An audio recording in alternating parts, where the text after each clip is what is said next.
Hi everyone. ఈ వీడియోలో transportation and excretion అనే టాపిక్ మీద ఇంపార్టెంట్ మల్టిపుల్ చాయిస్ క్వశ్చన్స్ చూద్దామండి. ఇది రేపు జరగబోయే ఫారెస్ట్ బీట్ ఆఫీసర్ అలాగే అసిస్టెంట్ బీట్ ఆఫీసర్ ఎగ్జామ్స్కి, అదేవిధంగా ఏ కాంపిటేటివ్ ఎగ్జామ్స్కైనా మీకు జనరల్ సైన్స్ విభాగంలో ఇది ఉపయోగపడుతుందండి.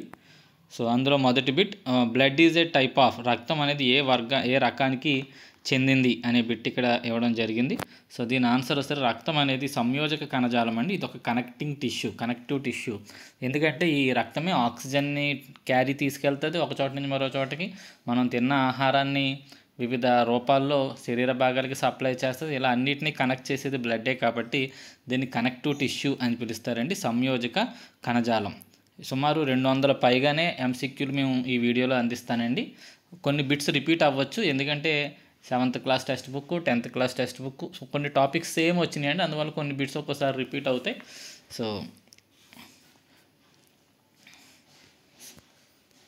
సో కనెక్టివ్ టిష్యూ అంటాం బ్లడ్ని. దీనిలో ప్లాస్మా అనే ద్రవ పదార్థంలో ఎర్ర రక్త కణాలు, తెర్ర రక్త కణాలు మరియు ప్లేట్లెట్స్ ఉంటాయి. ఇవి శరీరంలోని ఈ కణాలు శరీరంలోని వివిధ భాగాలకు ఆక్సిజన్ పోషకాలను రవాణా చేస్తూ రోగనిరోధక శక్తిని పెంచడానికి సహాయపడతాయి. ఇలా ఇవి ఒకదానొకటి కనెక్ట్ చేస్తాయి కాబట్టి వీటిని కనెక్టివ్ టిష్యూస్ అని పిలుస్తారు. The fluid medium of blood in which cells are suspended is called. రక్తంలో కణాలు తేలియాడే ద్రవ్య మాధ్యమం పేరేమిటి? సో ఈ కణాలన్నీ ఎందులో తేలుతాయి రక్తంలో అంటే ఆన్సర్ ప్లాస్మాలో తేలుతాయండి. దీని ఆన్సర్ వచ్చేసరికి 2. ఏ క్వశ్చన్కి అయితే ఎక్స్ప్లెనేషన్ అవసరమో వానికి మాత్రమే ఎక్స్ప్లెనేషన్ ఇచ్చానండి, ప్రతి క్వశ్చన్కి ఎక్స్ప్లెనేషన్ అయితే ఇవ్వలేదు. ప్లాస్మా వేటిని రవాణా చేస్తుంది? Plasma transports food, carbon dioxide, అలాగే ఈ నైట్రోజనస్ వ్యర్థ పదార్థాలు, ఇవన్నిటిని మనకి ప్లాస్మా అనేది ట్రాన్స్పోర్ట్ చేయడం అనేది జరుగుతుంది. కాబట్టి దీని ఆన్సర్ 3 అండి. Next, oxygen in blood is carried by. So ఆక్సిజన్ని ఎవరు రవాణా చేస్తారు? రక్తంలో ఆక్సిజన్ రవాణా చేసేది ఎవరు అంటే మనకి ఎర్ర రక్త కణాలండి. ఎర్ర రక్త కణాల్లో ఉండే హిమోగ్లోబిన్ ఆక్సిజన్ సరఫరాలో మనకి ఉపయోగపడుతుంది. కాబట్టి రక్తంలో ఆక్సిజన్ని రవాణా చేసేది ఏది అంటే ఎర్ర రక్త కణాలు. నెక్స్ట్, ఊపిరితిత్తుల నుండి వచ్చే ఆక్సిజన్ కలిగిన రక్తం మొదటిగా ఏ గదిలోకి ప్రవేశిస్తుంది? Oxygen rich blood from the lungs enters into which chamber first. అంటే ఇది గుండె యొక్క ఏ ఛాంబర్లోకి ఫస్ట్ మనకి ఈ ఆక్సిజన్తో కూడిన బ్లడ్ ఊపిరితిత్తుల నుంచి ప్రవేశిస్తుంది అని చెప్పి క్వశ్చన్ అండి. ఆన్సర్ వచ్చేసరికి ఎడమ కర్ణిక అండి. మంచి బ్లడ్ ఎప్పుడు కూడా ఎడమ వైపు ఉంటుంది, గుర్తుపెట్టుకోండి. చెడు రక్తం ఎప్పుడు కుడి వైపు ఉంటుంది. ఓకే, ఆక్సిజన్ కలిగిన రక్తం ఎప్పుడు కూడా ఎడమ వైపు ఉంటుంది, ఆక్సిజన్ లేని రక్తం, చెడు రక్తం ఎప్పుడు కూడా కుడివైపు ఉంటుంది. సో దీని ఆన్సర్ వచ్చేసరికి 5ది 3 అండి. లెఫ్ట్ ఆర్యం, ఆర్యం అంటే ఇక్కడ గుర్తుపెట్టుకోండి. ఆట్రియం అంటే కర్ణిక, వెంట్రికల్ అంటే జఠరిక. కొన్ని చోట్ల సేమ్ ఇంగ్లీష్లో ఎలా ఉందో తెలుగు ట్రాన్స్లేషన్ అలాగే ఇచ్చేసానంటే అది మార్చలేదు, కాబట్టి మీరు కొంచెం అర్థం చేసుకోండి. ఆక్సిజన్ కలిగిన రక్తాన్ని శరీరానికి పంపే గది ఏది? సో ఒకసారి మన హార్ట్ ఇది అనుకోండి. ఓకే, సో ఇది లెఫ్ట్ సైడ్, ఇది రైట్ సైడ్. ఊపిరితిత్తుల నుంచి మంచి రక్తం ఇందులోకి ఎంటర్ అవుతుంది. ఓకే, ఇక్కడి నుంచి మళ్ళీ కింద దాంట్లోకి వచ్చి ఇక్కడి నుంచి శరీర భాగాలకి వెళ్తుంది. పైదాన్ని కర్ణిక అంటారు, కింద దాన్ని జఠరిక అంటారు. ఇంగ్లీష్లో ఇది ఆర్టియం, ఇదేమో వెంట్రికల్. కాబట్టి ఆన్సర్ లెఫ్ట్ వెంట్రికల్ నుంచి శరీరానికి మంచి రక్తం అనేది సరఫరా అవ్వడం అనేది జరుగుతుంది. కాబట్టి 6ది 1 అండి. శరీరం నుంచి వచ్చే కార్బన్ డైఆక్సైడ్ కలిగిన రక్తాన్ని స్వీకరించే గది ఏది? సో ఇప్పుడు గీసిన బొమ్మే మళ్ళీ గీస్తున్నాను, ఇంకొకసారి చూడండి. సో కార్బన్ డైఆక్సైడ్ కలిగిందంతా రైట్ సైడ్కి వస్తుందండి. ఇది లెఫ్ట్, ఇది రైట్. సో పై దాంట్లోకి మనకి కార్బన్ డైఆక్సైడ్ కలిగిన రక్తం అంతా శరీర భాగాల నుంచి పై దాంట్లోకి వస్తుంది. కాబట్టి ఆన్సర్ ఏంటంటే రైట్ ఆర్యం. ఓకే, కుడి కర్ణికలోకి మనకి ఈ బ్లడ్ అంతా చేరుతుంది. కాబట్టి 7 దానికి ఆన్సర్ 3. కాబట్టి మీరు ఒక్కసారి ఒక చోట నీట్గా అవి బొమ్మ గీసుకుని రాసుకుంటే మీకు అర్థమవుతుంది. Why do ventricles have thicker muscular walls then ఆర్టియా? ఎందుకు వెంట్రికల్స్ గోడలు, ఈ జఠరిక గోడలు ఎందుకు మందంగా ఉండాలి కర్ణికల కంటే అని చెప్పి క్వశ్చన్ ఇవ్వడం జరిగింది. ఎందుకంటే ఇవి రక్తాన్ని పంపు చేయాలంటే ఇవి కొంచెం గట్టిగా ఉండాలి. కాబట్టి దీని ఆన్సర్ వచ్చేసరికి 8-2. ఎక్కువ శక్తితో రక్తాన్ని పంపించడం కోసం ఈ కింది జఠరికల యొక్క గోడల మందం కొంచెం ఎక్కువగా ఉంటుంది పై కర్ణికల కంటే. ఓకేనండి. నెక్స్ట్ హృదయంలో రక్తం వెనకకు ప్రవహించకుండా నిరోధించే నిర్మాణాన్ని ఏమంటారు? సో ఈ రక్తం బ్యాక్కి వెళ్ళిపోకుండా నిరోధించే నిర్మాణాన్ని వాల్వులు అంటారండి. వాల్వ్స్ అంటాం ఇంగ్లీష్లో, తెలుగులో కవాటాలు అంటారు. సో మనకి ఎందుకు తెలుగు ట్రాన్స్లేషన్ నేను ఎక్కువ ఇవ్వట్లేదు అంటే క్వశ్చన్ పేపర్ యాజ్ ఇట్ ఈస్గా మనకి తెలుగు నుంచి ఇంగ్లీష్ నుంచి తెలుగు ట్రాన్స్లేషన్ ఇచ్చేస్తున్నాడండి. కాబట్టి అక్కడ కూడా వాల్వులు అనేవి వచ్చేస్తుంది. కాబట్టి మీకు మళ్ళీ ఆ పదాలు మళ్ళీ ఇబ్బంది లేకుండా అదే ఇచ్చేసాను. గుర్తుపెట్టుకోండి, వాల్వులు అంటే కవాటాలు అంటామండి. ఈ కవాటాలు వెనక్కి రక్తం ప్రవహించకుండా ఆపుతాయి ఉంటాయి. రక్తం జీర్ణమైన ఆహారాన్ని ఎక్కడి నుంచి తరలిస్తుంది? సో జీర్ణమైన ఆహారం రక్తం ఎక్కడ గ్రహిస్తుందంటే చిన్న పేగుల్లో గ్రహిస్తుందండి. చిన్న పేగుల్లో మనకి విల్లి అనే నిర్మాణాలు ఉంటాయి. ఇవి ఆహారాన్ని గ్రహించి రక్తంలో కలుపుతాయి. కాబట్టి ఆన్సర్ వచ్చేసరికి స్మాల్ ఇంటెస్టైన్లో రక్తం జీర్ణమైన ఆహారాన్ని గ్రహిస్తుంది. అక్కడి నుంచి వివిధ భాగాలకి తరలిస్తూ ఉంటుంది. కాబట్టి 10వ దానికి ఆన్సర్ 2 అండి. రక్తంలో కణాలు తేలియాడే ద్రవ్య భాగాన్ని ఏమంటారు? సో మళ్ళీ రిపీట్ అయిందండి. ఇది ప్లాస్మా అంటారని ఆల్రెడీ సెకండ్ బిట్లో వచ్చింది, మళ్ళీ రిపీటెడ్ ఇది. ఎర్ర రక్త కణాలు ఉండే ఎర్ర వర్ణకం ఏంటి? ఎర్ర రక్త కణాలు ఎర్రగా ఉండడానికి కారణం హిమోగ్లోబిన్ అండి. కాబట్టి 12కి ఆన్సర్ 2.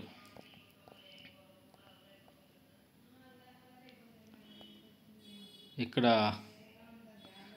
ఆప్షన్ తప్పడిందండి, నేను ఎడిట్ చేస్తాను. దీని ఆన్సర్ 2 ఇది. ఓకే, హిమోగ్లోబిన్ వల్ల రక్తం ఎర్రగా ఉంటుందండి.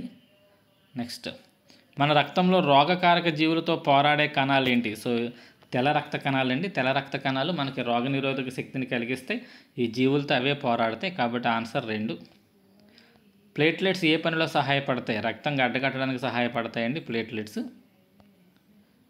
ఆర్టరీలు ఏమి తరలిస్తాయి?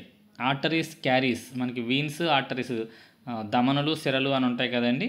సో ఇందులో ఆర్టరీలు దేన్ని క్యారీ చేస్తాయి అని చెప్పి ఇక్కడ క్వశ్చన్ ఇవ్వడం జరిగింది. ఇవి ఆక్సిజన్ కలిగిన రక్తాన్ని సరఫరా చేస్తాయండి ఆర్టరీస్.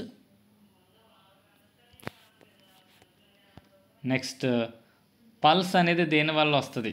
పల్స్ అంటే అదే మనకి నాడి కొట్టుకుంటుంది కదండి. నాడి కొట్టుకోవడం, మనం నాడి అనేది దేన్ని చూస్తాం? ధమనులను చూస్తామా, సిరలను చూస్తామా, ఆర్టరీస్ని చూస్తామా, వీన్స్ని చూస్తామా అనేది ఇక్కడ క్వశ్చన్ అండి. సో దీని ఆన్సర్ వచ్చేసరికి మనం ఆర్టరీస్ని ఇలా పట్టుకుంటామండి. పట్టుకున్నప్పుడు మనకి అది గుండె చప్పుడు నాడి కట్టుకోవడం అనేది జరుగుతుంది. సో నాడి చూసేది దేన్ని పట్టుకుని చూస్తామంటే ఆర్టరీస్ని పట్టుకుని చూస్తాం. ఆర్టరీస్ అనేవి మంచి రక్తాన్ని తీసుకుని వెళ్తాయండి.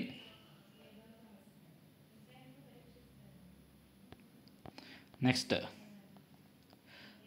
విశ్రాంతి తీసుకున్న సమయంలో సాధారణంగా నాడీ వేగం ఎంత ఉంటుంది అంటే 72 నుంచి 80 బీట్స్ పర్ మినిట్ ఉంటుందండి. నెక్స్ట్, సిరలు దేన్ని తరలిస్తాయి? సిరలు దేన్ని తరలిస్తాయి అంటే కార్బన్ డైఆక్సైడ్ రిచ్ బ్లడ్ అని సిరలు తరలిస్తాయి. కాబట్టి 18కి ఆన్సర్ 2 అండి. పల్మనరీ ఆర్టరీ అనేది దేన్ని తరలిస్తుంది? సో పల్మనరీ ఆర్టరీ యొక్క విధి ఏంటి? మామూలుగా అన్ని ఆర్టరీస్ మంచి బ్లడ్ అని తీసుకెళ్తాయండి. ఒక పల్మనరీ ఆర్టరీ మాత్రమే చెడు రక్తాన్ని తీసుకుని వెళ్తుంది. కారణం ఏంటంటే పల్మనరీ ఆర్టరీ గుండె నుంచి ఊపిరితిత్తులకి చెడు రక్తాన్ని తీసుకుని వెళ్తుంది. ఒక్క ఈ ఆర్టరీ మాత్రమే, అన్ని ఆర్టరీస్ మంచి రక్తాన్ని తీసుకెళ్తుంటే పల్మనరీ ఆర్టరీ మాత్రమే, పుప్పుస ధమని అంటారండి తెలుగులో, ఈ పుప్పుస ధమని మాత్రమే కార్బన్ డైఆక్సైడ్ రిచ్ బ్లడ్ని తీసుకుని వెళ్తుంది. పల్మనరీ వెయిన్ దేన్ని తరలిస్తుంది? అన్ని వెయిన్స్ చెడు రక్తాన్ని తరలిస్తూ ఉంటే ఈ పల్మనరీ వెయిన్ మాత్రం మంచి రక్తాన్ని ఊపిరితిత్తుల నుంచి గుండెకు తీసుకొస్తుంది. దీన్ని పుప్పుస సిర అంటారు తెలుగులో. కాబట్టి పల్మనరీ వెయిన్ దేన్ని తరలిస్తుంది అంటే ఆక్సిజన్ రిచ్ బ్లడ్ అని తరలిస్తుంది. కణజాలంలో ఆర్టరీలు ఏర్పరిచే సన్నని నాళాలను ఏమంటారు? Extremely thin tubes formed by arteries inside the టిష్యూస్కి వెళ్ళిన తర్వాత ఈ లావుగా ఉండే ధమనులు ఏమవుతాయంటేనండి సన్నటి ఇలా మారిపోతే సన్నటి గీతల్లాగా, సన్నటి నాళాల్లా మారిపోతాయండి. వీటిని ఏమంటారంటే క్యాపిలరీస్, కేశనాళికలు అని పిలుస్తారండి. కాబట్టి ఆన్సర్ బి. హృదయ గదుల మధ్య గోడ ఉండడం వలన ఏం కలుగుతుంది? సో హృదయ గదుల మధ్య ఏముంటుందంటే మనకి గోడ ఉంటుందండి. ఈ గోడ ఏం చేస్తుంది? ఈ గోడలు ఏం చేస్తాయి? చెడు రక్తాన్ని మంచి రక్తాన్ని కలవకుండా అడ్డుపడతాయి. కాబట్టి ఆక్సిజన్ రక్తము, కార్బన్ డైఆక్సైడ్ కలిగి ఉన్న రక్తము రెండు ఒకదానికొకటి కలవకుండా ఆపుతాయండి ఇవి. నెక్స్ట్, డాక్టర్ హృదయ స్పందన వినడానికి ఉపయోగించే పరికరాన్ని ఏమంటారు? స్టెథోస్కోప్ అంటారు. యానిమల్స్ వితౌట్ సర్క్యులరీ సిస్టమ్ ఇంక్లూడ్ రక్త ప్రసరణ వ్యవస్థ లేని జంతువులు ఏవి అని చెప్పి ఇక్కడ క్వశ్చన్ ఇవ్వడం జరిగిందండి. స్పాంజీలు మరియు హైడ్రా అనే జంతువులకు ఈ రక్త ప్రసరణ వ్యవస్థ అనేది ఉండదండి. రక్త ప్రసరణ వ్యవస్థ లేని జంతువులు ఏంటంటే స్పాంజీలు మరియు హైడ్రా.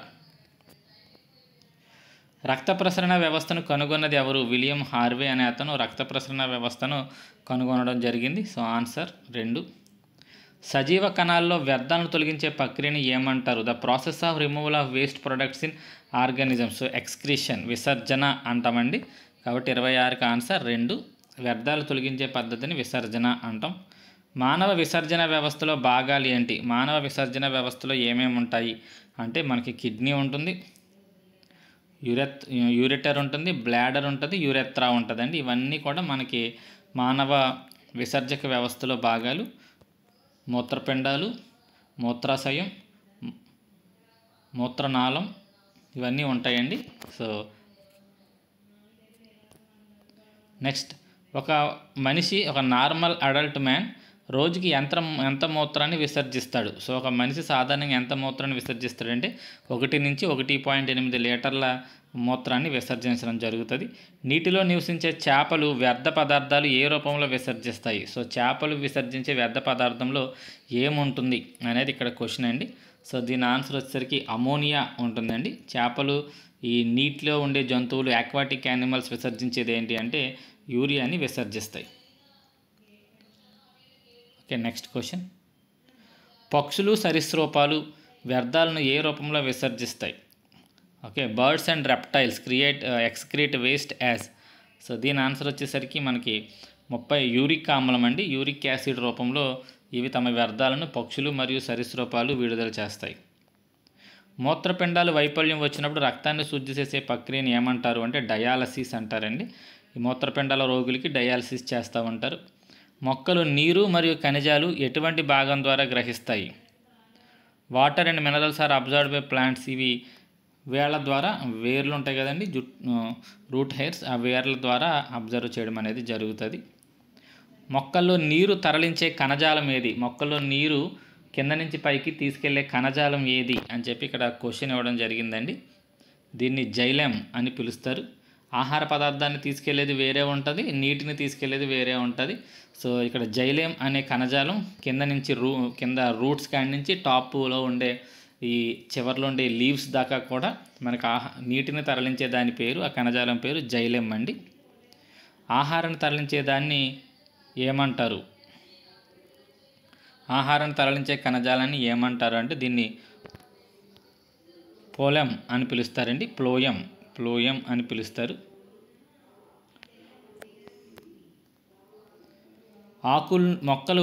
మొక్కల ఆకుల నుండి నీరు బయటికి వెళ్ళే ప్రక్రియని ఏమంటారు? ఆవిరైపోయి బయటికి వెళ్ళే ప్రక్రియను బాష్పోత్సేకం అంటారండి. ట్రాన్స్పిరేషన్, తెలుగులో దాన్ని బాష్పోత్సేకం అని పిలుస్తారు. సో బాష్పోత్సేకం అనే ప్రక్రియ ద్వారా ఆకుల్లోంచి నీరు బయటికి వెళ్ళిపోతూ ఉంటుంది. రక్త ప్రసరణ వ్యవస్థ మొదటిసారి కలిగిన జీవులు ఏవి? ఏ జీవుల్లో మొట్టమొదటిసారిగా ఈ రక్త ప్రసరణ వ్యవస్థ అనేది ఏర్పడింది అని చెప్పి ఇక్కడ క్వశ్చన్ ఇవ్వడం జరిగింది. దీని ఆన్సర్ ఎనిలిడా జీవుల్లో మొట్టమొదటిసారిగా రక్త ప్రసరణ వ్యవస్థ అనేది కనిపిస్తుందండి. రక్త ప్రసరణ వ్యవస్థ సిద్ధాంతాన్ని మొదటిగా ఎవరు కనిపెట్టారు? రక్త ప్రసరణ వ్యవస్థ సిద్ధాంతాన్ని ఎవరు ముందుగా ప్రవేశపెట్టారు అంటే మాల్పీజీ అండి. మార్క్సెలో మాల్పీజీ అనే అతను ఈ సిద్ధాంతాన్ని ప్రతిపాదించడం జరిగింది. కృత్రిమంగా గుండెకు రక్తం పంపే విధానాన్ని ఎవరు కనుగొన్నారండి? William Harvey కనుగొన్నారండి. కృత్రిమంగా గుండెకు రక్తం పంపే విధానాన్ని కనుగొన్నది విలియం హార్వే.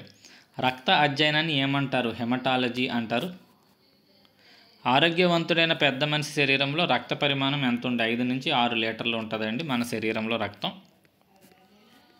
రక్తం గడ్డకట్టిన తర్వాత పై భాగంలో కనబడే పసుపు రంగు ద్రవాన్ని ఏమంటారు? సీరం అని పిలుస్తారండి.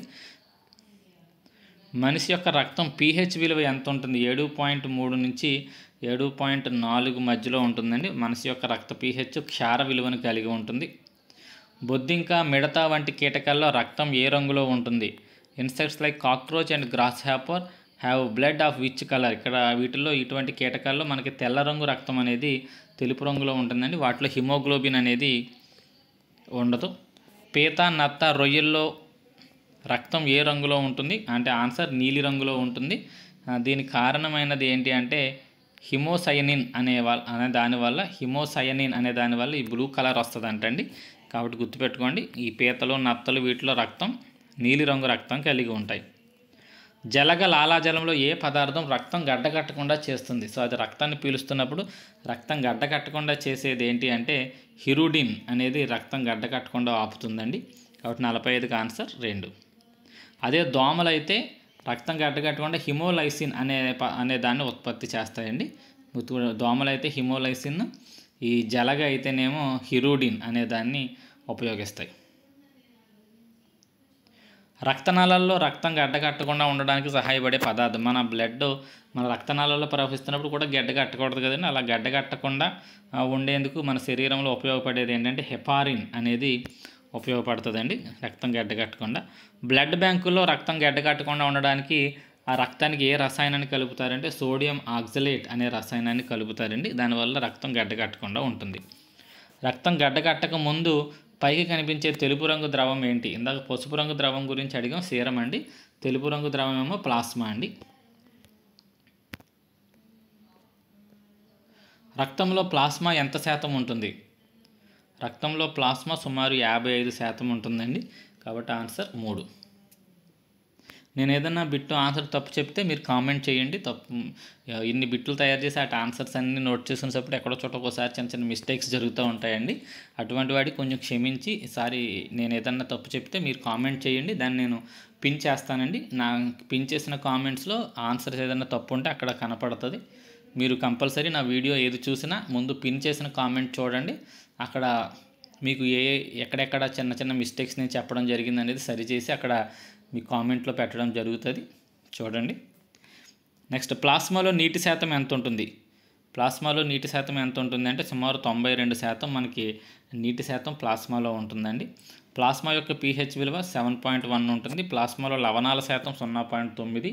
ప్లాస్మాలో ఉండే అతి ముఖ్యమైన ప్రోటీన్ పేరు ఆల్బుమిన్. ప్లాస్మాలో ఆస్మాటిక్ సమతుల్యతను కాపాడే ముఖ్యమైన ప్రోటీన్ ఏది?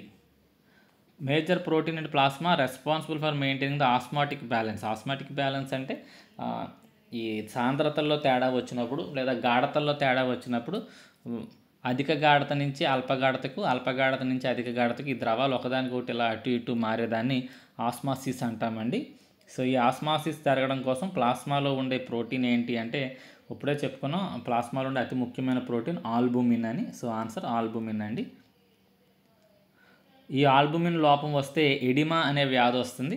అంటే కణాల్లోకి నీరు చేరిపోయి కణాలు ఉబ్బిపోతాయండి. కణాలు ఉబ్బిపోయి మొహం ఉబ్బిపోవడం, కాళ్ళు చేతులు ఉబ్బిపోవడం, ఈ జబ్బు వస్తుంది. దాన్ని ఎడిమా అంటారు. ఎడిమా అనేది ఆల్బుమిన్ లోపం వల్ల వచ్చే ఒక రకమైన జబ్బు.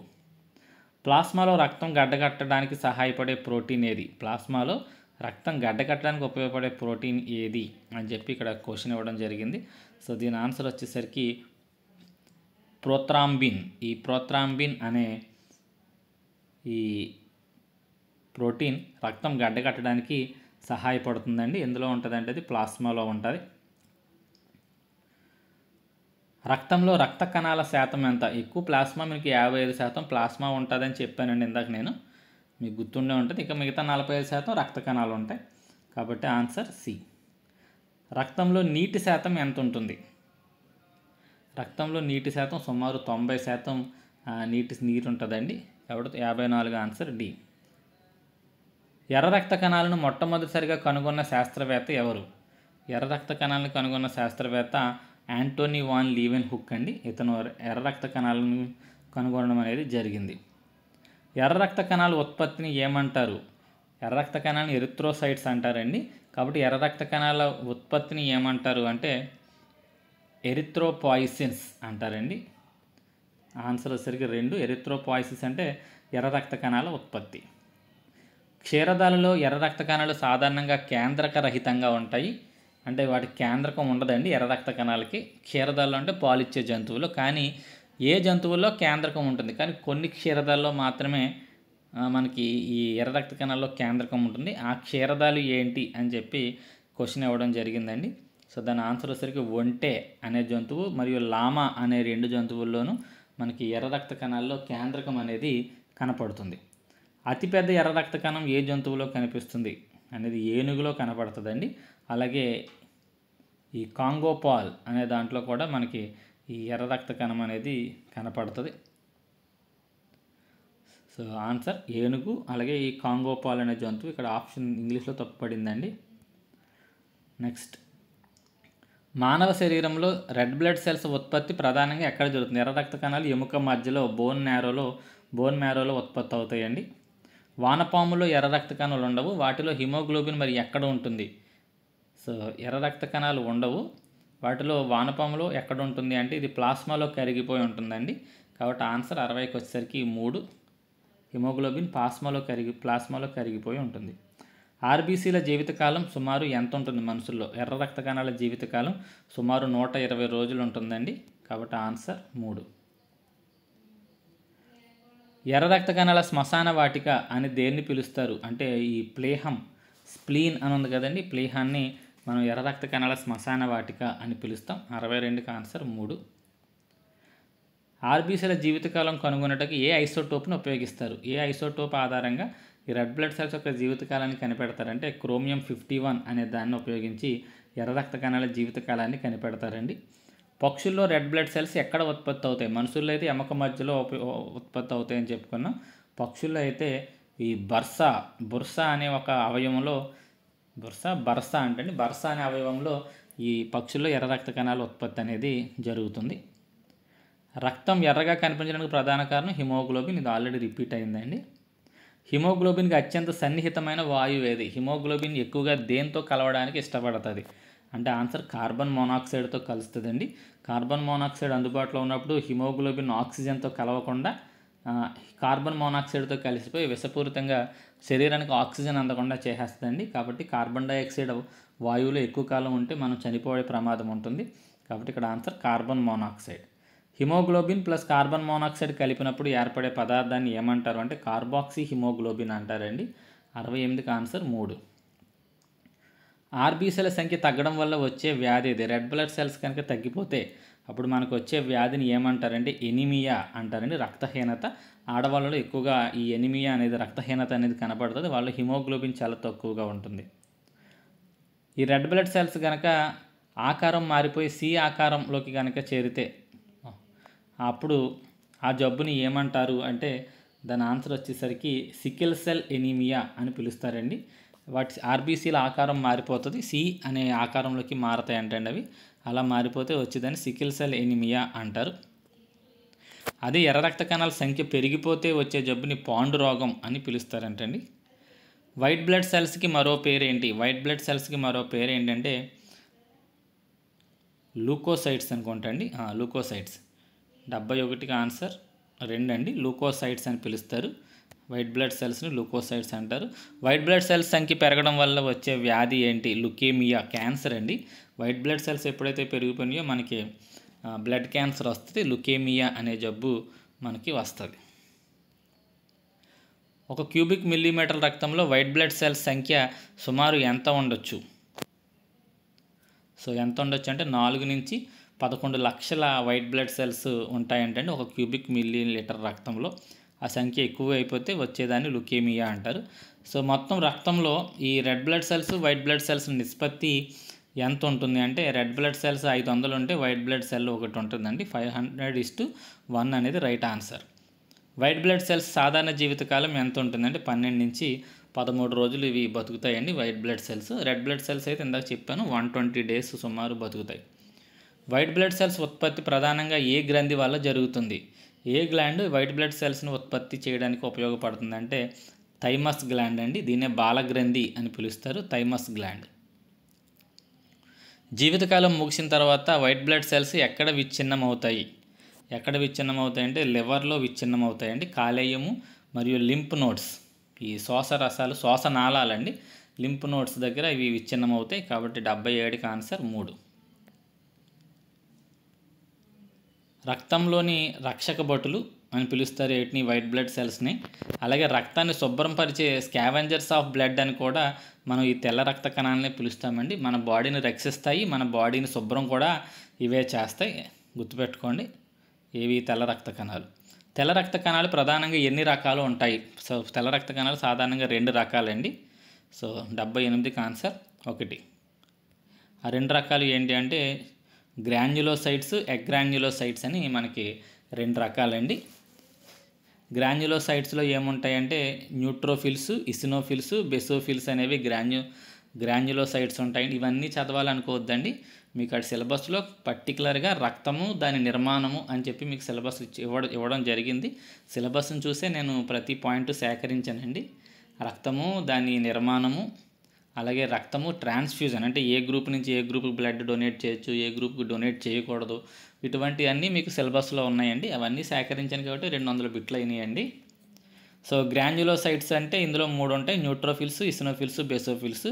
అగ్రాన్యులోసైట్స్లో లింపోసైట్స్, మోనోసైట్స్ అనేవి ఉన్నాయండి. ఇలా మొత్తం మనకి తెల్ల రక్త కణాలు 2 రకాలు. ఇసినోఫిల్స్ సంఖ్య పెరిగినప్పుడు సాధారణంగా ఆస్తమా, డెంగ్యూ మొదలైన వ్యాధుల్లో ఇవి కనిపిస్తాయి. అలా ఇసినోఫిల్స్ సంఖ్య పెరిగిపోతే దానిని ఏమంటారు? ఇసినోఫిలియా అంటారండి. కాబట్టి 79 ఆన్సర్ 3. మనకి ఎలర్జీ ఉన్నప్పుడు కూడా ఇసినోఫిల్స్ సంఖ్య బాగా పెరుగుతుంది. అదే ఆస్తమా అని ఇచ్చాడు కదండి. ఈ ఎలర్జీ ఇటువంటి సిమ్టమ్స్ ఉన్నప్పుడు ఇసినోఫిల్స్ సంఖ్య మనకి ఎక్కువగా ఉంటుంది. మెయిన్ ఫంక్షన్ ఆఫ్ ఇసినోఫిల్స్, అసలు ఇసినోఫిల్స్ ఎందుకు బాగా పెరుగుతాయి అంటే ఇవి ఎలర్జీ రియాక్షన్స్ మీద పోరాడతాయండి. ఏదన్నా మన శరీరంలోకి శత్రువు వచ్చింది అనుకున్నప్పుడు ఇవి దాడి చేస్తాయి ఇసినోఫిల్స్. కాబట్టి ఇవి పారాసైట్కి ఎగనెస్ట్గా పోరాడతాయి, ఎలర్జిక్ రియాక్షన్స్ని వ్యతిరేకిస్తూ ఉంటాయి. కాబట్టి 80కి ఆన్సర్ 3 అండి. మనిషి రక్తంలో అతి తక్కువగా ఉండే వైట్ బ్లడ్ సెల్స్ ఏంటి? సో మొత్తం మనిషి రక్తంలో అతి తక్కువగా ఉండే వైట్ బ్లడ్ సెల్స్ ఏంటి అంటే బెసోఫిల్స్ అండి. బెసోఫిల్స్ అనేవి మన శరీరంలో చాలా తక్కువగా ఉంటాయి. ఈ బెసోఫిల్స్ చేసే పని ఏంటి?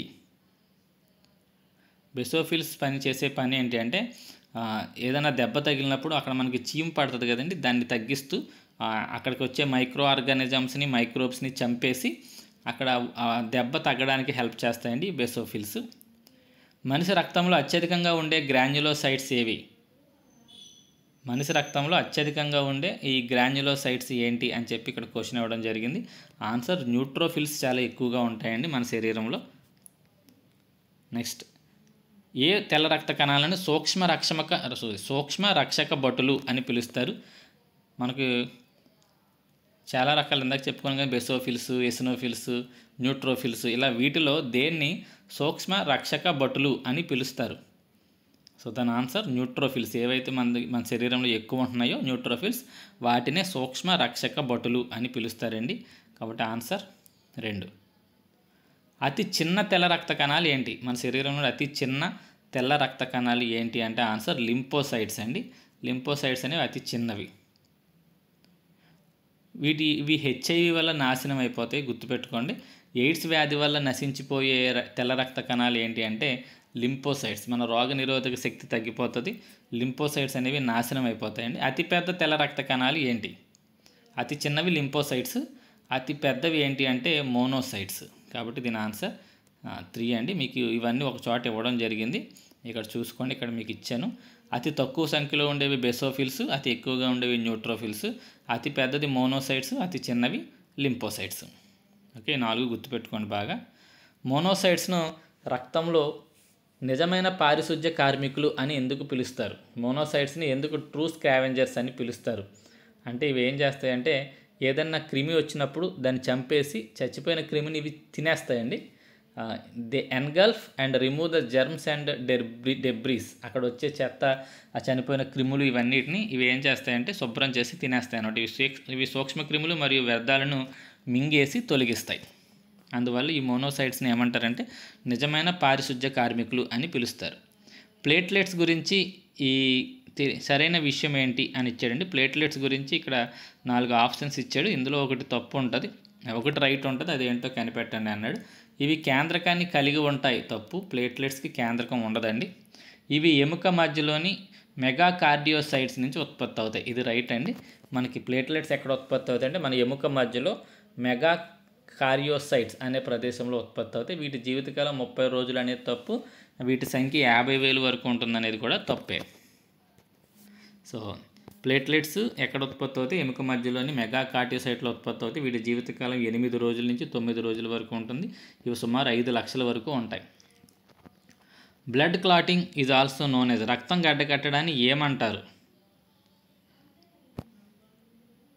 సో దీని ఆన్సర్ వచ్చేసరికి థాంబ్రస్ అని పిలుస్తారండి. రక్తం గడ్డకట్టడాన్ని థ్రాంబస్ అని పిలుస్తారు. రక్తనాళాలలో రక్తం గడ్డకట్టడాన్ని ఏమంటారు? ఒకవేళ రక్తనాళాల లోపలే కనుక రక్తం గడ్డకట్టేస్తాయి, మామూలుగా గడ్డకట్టకుండా లోపల ఒక ప్రోటీన్ హెల్ప్ చేస్తుందని మనం ఇందాక ఆల్రెడీ చదివాం. సో ఒకవేళ గడ్డ కట్టేస్తే ఆ జబ్బుని థాంబ్రోసిస్ అని పిలుస్తారండి. రక్త గడ్డ కట్టడానికి అవసరమైన విటమిన్ ఏది? ఒకవేళ మనకు దెబ్బ తగిలి రక్తం కారుతున్నప్పుడు అది గడ్డ కట్టాలి అంటే మనకు అవసరమైన విటమిన్ కే విటమిన్ అవసరం అవుతుందండి. కాబట్టి 91 బి. రక్తం గడ్డ కట్టడంలో సహాయపడే మూలకం ఏంటి? ఏ మూలకం మన శరీరంలో రక్తం గడ్డ కట్టడానికి ఉపయోగపడుతుందంటే కాల్షియం అండి. 92కి ఆన్సర్ బి. రక్తం గడ్డ కట్టడానికి హెల్ప్ పడే ఎంజైమ్ ఏంటి? థ్రాంబోకైనేజ్ అనేది. మీకు థ్రాంబో అనగానే ఈ గడ్డ కట్టడం దానికి సంబంధించిన గుర్తుపెట్టుకోండి. థ్రాంబోకైనసిస్ అనేది రక్తం గడ్డకట్టడానికి ఉపయోగపడే ఎంజైమ్. చిన్న గాయం అయితే రక్తం గడ్డకట్టడానికి ఎంత సమయం పడుతుంది? సో దీని ఆన్సర్ వచ్చేసరికి బి అండి. 3 నుంచి 5 నిమిషాల పాటు పడుతుంది. రక్తనాళాల అధ్యయనాన్ని ఏమంటారు? రక్తనాళాల గురించి అధ్యయనం చేయడాన్ని యాంజియాలజీ అంటారండి. మనకు గుర్తుపెట్టుకోండి, యాంజియోగ్రామ్ అనేది ఒకటి టెస్ట్ చేస్తారు. రక్తనాళాల నుంచి ఒక గొట్టాన్ని పంపించి హార్ట్ పనితీరు, హార్ట్లో ఏమైనా పూడికలు ఉన్నాయా చేస్తారు, దాన్ని యాంజియోగ్రామ్ అంటారు. సో రక్తనాళాల అధ్యయనాన్ని ఏమంటారంటే యాంజియాలజీ అని పిలుస్తారండి. మన శరీరంలో అతిపెద్ద ధమని ఏది? అతిపెద్ద ధమనిని మహాధమని అంటారండి. ఇంగ్లీష్లో ఆరోటా అని పిలుస్తారు. కాబట్టి దీని ఆన్సర్ 3. నెక్స్ట్ 97వ బిట్టు. సో మహాధమని ఆరోటా, ఇది ఎడమ జఠరిక నుండి ఊపిరితిత్తులకు తప్ప మిగతా అవయవాలకి ఆక్సిజన్ కలిగిన రక్తాన్ని తీసుకెళ్లే ధమనే ఈ మహాధమని అండి. ఆరోటా అని పిలుస్తారు. నెక్స్ట్ 97.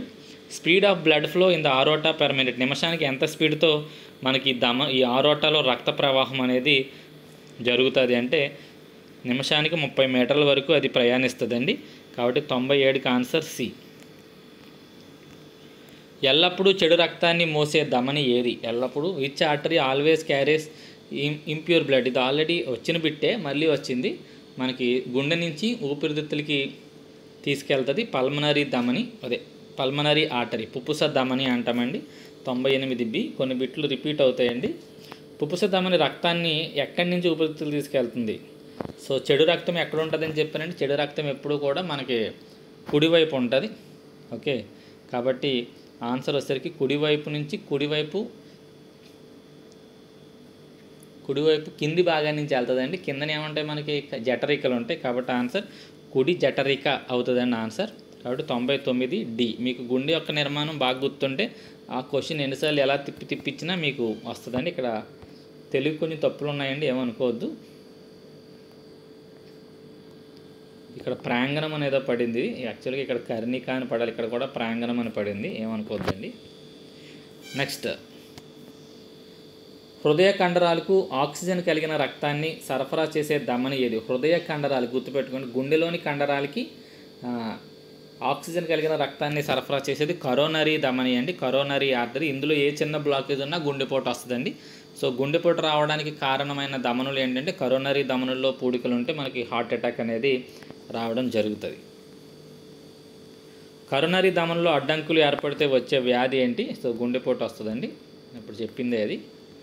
నెక్స్ట్, మన శరీరంలో అతిపెద్ద సిర ఏది? మహాశిర అండి. అతిపెద్ద సిర ఏది?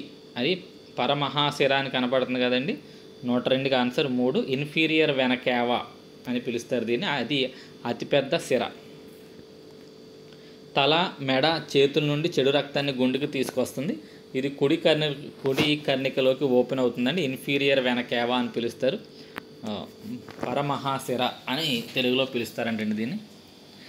నెక్స్ట్, ఈ ఇన్ఫీరియర్ వెనకేవా ఎక్కడి నుంచి బ్లడ్ని కనెక్ట్ చేస్తుంది? ఇప్పుడే వచ్చింది పైన. తల, మెడ, చేతులు ఈ భాగాల నుంచి తీసుకెళ్తుంది. కాబట్టి 103కి answer. Inferior vena cava collects blood from. పరమహాశిర రక్తాన్ని ప్రధానంగా ఏ భాగాల నుంచి సేకరిస్తుంది?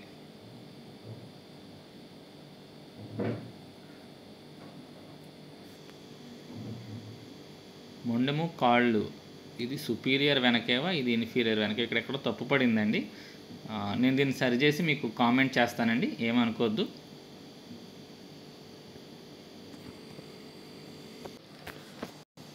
సో ఇక్కడ ఎక్కడ తప్పు పడిందండి, ఇది తప్పు అండి. యాక్చువల్గా ఇన్ఫీరియర్ వెనకేవా అనేది శరీరంలోని కింద భాగాల నుంచి రక్తాన్ని తీసుకొస్తుందండి. ఇది తప్పు. ఇక్కడ ఈ ఇన్ఫర్మేషన్ ఇచ్చిన తప్పు అండి, అది నేను ఎడిట్ చేస్తాను.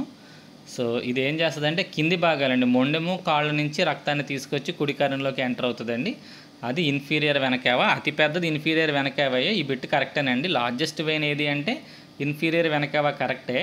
అది రక్తాన్ని ఎక్కడి నుంచి తీసుకొస్తుందండి, ఇది తప్పు అండి. ఇది ఎక్కడి నుంచి తీసుకొస్తుందంటే కింది భాగం నుంచి, మొండెము కాళ్ళు చేతులు ఈ శరీర భాగాల నుంచి రక్తాన్ని తీసుకొచ్చి కుడి కర్ణికలోకి ఎంటర్ అవుతుందండి. అది ఇన్ఫీరియర్ వెనకేవా.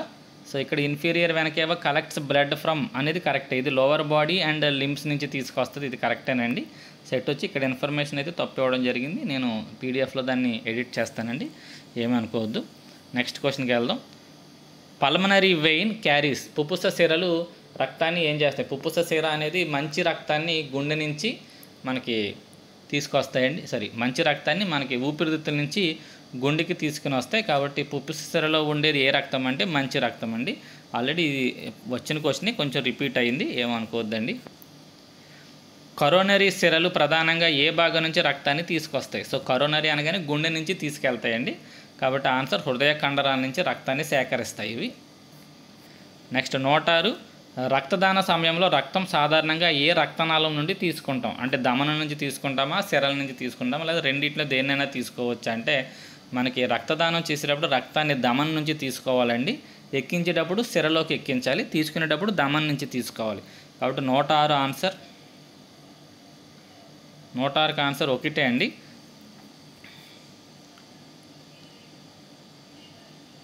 సో ఇక్కడ ఆప్షన్ ఇక్కడ ఇది 2 అని పడింది కానీ ఆన్సర్ 1, ఎందుకని ఆర్టరీ అండి. దమన్ నుంచి తీసుకుంటారు, సిరల ద్వారా ఎక్కిస్తారండి. ఓకేనా? సో చిన్న పీడిఎఫ్లో కొంచెం ఎడిట్స్ ఉన్నాయండి, అవి నేను చేసుకుంటాను. సో ఇక్కడ దీని ఆన్సర్ ఏంటి అంటే ఆర్టరీ కరెక్టే. దమన్ నుంచి రక్తాన్ని తీసుకుంటాం, సిరల ద్వారా ఎక్కిస్తాం. రక్తకేశ నాళికలు డ్యాష్తో ప్రారంభమవుతాయి, డ్యాష్తో అంతమవుతాయి. రక్తకేశ నాళికలు దమనులతో ప్రారంభమవుతాయి, సిరలతో అంతమవుతాయండి. కాబట్టి రక్తకేశ నాళికలు సిరలతో ప్రారంభమవుతాయి, దమనులతో అంతమవుతాయండి. సో ఇది ఆన్సర్ బి అండి. 107, రక్తకేశ నాళికలు దేంతో ప్రారంభమవుతాయి అంటే సిరలతో ప్రారంభమై దమనులతో అంతమవుతాయి. కాబట్టి 107కి ఆన్సర్ బి. యూనివర్సల్ డోనార్ అని ఏ రక్త గ్రూప్ని పిలుస్తారు? సో ఎవరికైనా డొనేట్ చేయగలిగింది O- అండి. ఎవరి దగ్గర నుంచి అయినా తీసుకోగలిగింది AB అండి. కాబట్టి దీని ఆన్సర్ డి. యూనివర్సల్ రిసెప్టార్ విశ్వగ్రహీత అని ఎవరిని పిలుస్తారు అంటే AB పాజిటివ్ని పిలుస్తారండి. కాబట్టి ఆన్సర్ సి. రక్త మార్పిడికి ముందు తప్పనిసరిగా చేసే పరీక్ష ఏంటి? రక్త మార్పిడికి ముందు తప్పనిసరిగా చేయాల్సిన పరీక్షని క్రాస్ మ్యాచింగ్ పరీక్ష అంటారండి. అంటే ఆ బ్లడ్ గ్రూప్ మనం ఎక్కించడానికి పనిచేస్తుందా, అతనికి ఎక్కించవచ్చా ఎక్కించకూడదా అనేది టెస్ట్ చేస్తారు. దాన్ని క్రాస్ మ్యాచింగ్ పరీక్ష అంటారు. బ్లడ్ బ్యాంకులో రక్తం గడ్డగట్టకుండా ఉండడానికి ఇది ఆల్రెడీ వచ్చింది, సోడియం ఆక్సలేట్ అనే దాన్ని కలుపుతారు. మీకు రివిజన్గా ఉంటుంది, ఇంకొకసారి వచ్చిందండి. బ్లడ్ బ్యాంకులో రక్తాన్ని సురక్షితంగా ఎన్ని రోజుల పాటు నిల్వ చేయవచ్చు?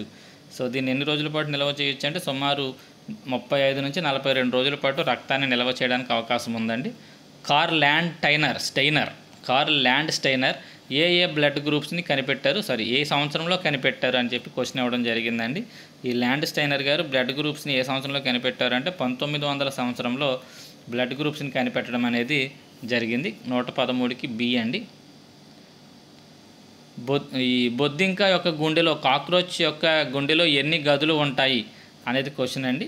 కాక్రోచ్ గదిలో గుండెలో ఎన్ని గదులు ఉంటాయంటే 13 గదులు ఉంటాయండి. సో దీని ఆన్సర్ వచ్చేసరికి సి. అదే వానపాము గుండెలో ఎన్ని ఛాంబర్స్ ఉంటాయి? వానపాము గుండెలో 8 ఛాంబర్స్ ఉంటాయండి. So answer 8. కుడి కర్ణిక మరియు కుడి జఠరిక మధ్య ఉన్న కవాటం పేరేంటి? The valve between right atrium and right ventricle. ఈ రెండింటి మధ్య ఉండే ఈ కవాటం ఏదైతే రక్తాన్ని వెనక్కి వెళ్లకుండా ఆపుతుందో దాన్ని త్రిపత్ర కవాటం అంటారండి. ట్రైకోస్పిడ్ వాల్, త్రిపత్ర కవాటం అని పిలుస్తారు. అవతల దాంట్లో ఉండేది ద్విపత్ర కవాటం ఉంటుంది. దానికి మరో పేరు ఏంటి అంటే దీనికి మిట్రల్ కవాటం అని పిలుస్తారండి. ఇది ఎడమ కర్ణిక ఎడమ జఠరిక మధ్య ఉండే కవాటం పేరు మిట్రల్ కవాటం, మిట్రల్ వాల్వ్ అని పిలుస్తారు. సో 117కి ఆన్సర్ బి అండి. హృదయంలో కుడివైపు గదుల్లో ఎప్పుడు కూడా చెడు రక్తం ఉంటుంది, ఇందాక చెప్పాను. ఎడమవైపు గదుల్లో మంచి రక్తం ఉంటుంది, కాబట్టి 118కి బి. స్టెథోస్కోప్ని ఎవరు కనిపెట్టారు అంటే రెన్నెల్ అనే అతను కనిపెట్టాడండి. ఇదే రెనే లెర్నెక్ ఇతను. బి అనే అతను కనిపెట్టాడు, రెనే లెర్నెక్.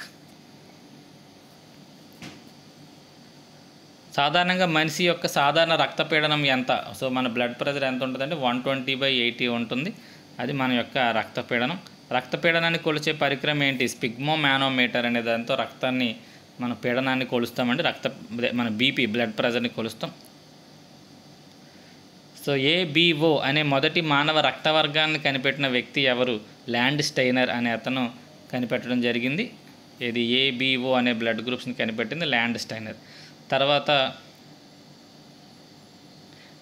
ఏబి రెండు కలిపి ఉండే ఏబి బ్లడ్ గ్రూప్ని 1902లో కనిపెట్టింది ఎవరు అంటే ఈ డెకాస్టెలో అండ్ స్టర్లీ అనే ఇద్దరు దీన్ని కనిపెట్టారండి. ఏబి అనే బ్లడ్ గ్రూప్ని వీళ్ళు కనిపెట్టడం జరిగింది 1902లో. ఒక వ్యక్తి జీవితంలో గరిష్టంగా ఎన్నిసార్లు రక్తదానం చేయగలడు? సో సుమారు 168 సార్లు మనం జీవితంలో రక్తదానాన్ని చేయొచ్చు అంటండి. మనం రక్తదానం చేసిన తర్వాత ఎన్ని రోజుల్లో మళ్ళీ తిరిగి రక్తం మన శరీరంలో పూర్తి స్థాయిలో వస్తుందంటే సుమారు వారం రోజుల్లో మళ్ళీ రక్తం మన శరీరంలో పూర్తి స్థాయిలో చేరుకుంటుందండి. కాబట్టి ఆన్సర్ 7 రోజులు. భారతీయుల్లో సాధారణంగా ఎక్కువగా కనిపించే రక్త గ్రూప్ ఏంటి అంటే బి పాజిటివ్ మనకి భారతీయులు ఎక్కువగా ఉంటుందండి. మానవ శరీరంలో చాలా అరుదుగా ఉండే రక్త గ్రూప్ ఏంటంటే ఓ నెగిటివ్ అండి. ఓ నెగిటివ్ రక్త గ్రూపు చాలా మనకి అరుదుగా ఉండే group O negative. Okay. So ఇక్కడ యాంటీజెన్ అంటే ప్రతిజనకాలు అంటామండి. యాంటీజెన్స్ అంటే ఇవి ఎక్కడ ఉంటాయంటే మన రక్తంలో ఎర్ర రక్త కణాల మీద ఈ ప్రతిజనకాలు అనేవి కనపడతాయండి. అలాగే మనకి ప్రతిరక్షకాలు కూడా ఉంటాయి.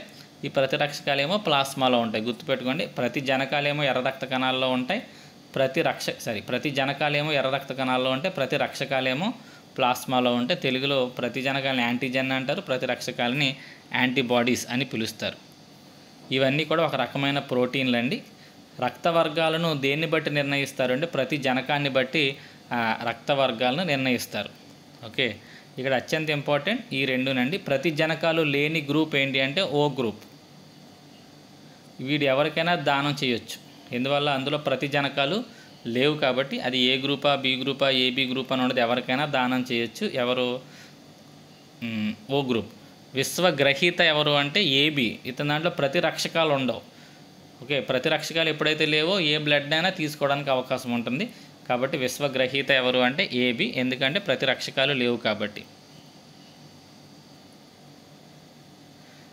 బొంబే బ్లడ్ గ్రూప్ ఉన్నవారిలో ఆర్బీసీలపై ఉండే ప్రత్యేక ప్రతిజనకం ఏది? సాధారణంగా మనకి ప్రతిజనకాలు ఏంటి అంటే ఏ, బి లేదా ఏబి. కాకపోతే ఈ బొంబే బ్లడ్ గ్రూప్లో ఒక ప్రత్యేక ప్రతిజనకం ఉంటుంది. దాని పేరు ఏంటి అని అడిగాడండి. దాని పేరు హెచ్ కదా, ఆర్హెచ్ అనుకుంటండి, HA. So answer C, H antigen అనేది ఉంటుందని. అందరికీ ఏ కానీ బి కానీ ఏబి కానీ ఉంటుంది. ఈ బాంబే బ్లడ్ గ్రూపులు కొత్తగా హెచ్ అనేది వాళ్ళ ప్రతిజనకంగా ఉంటుంది.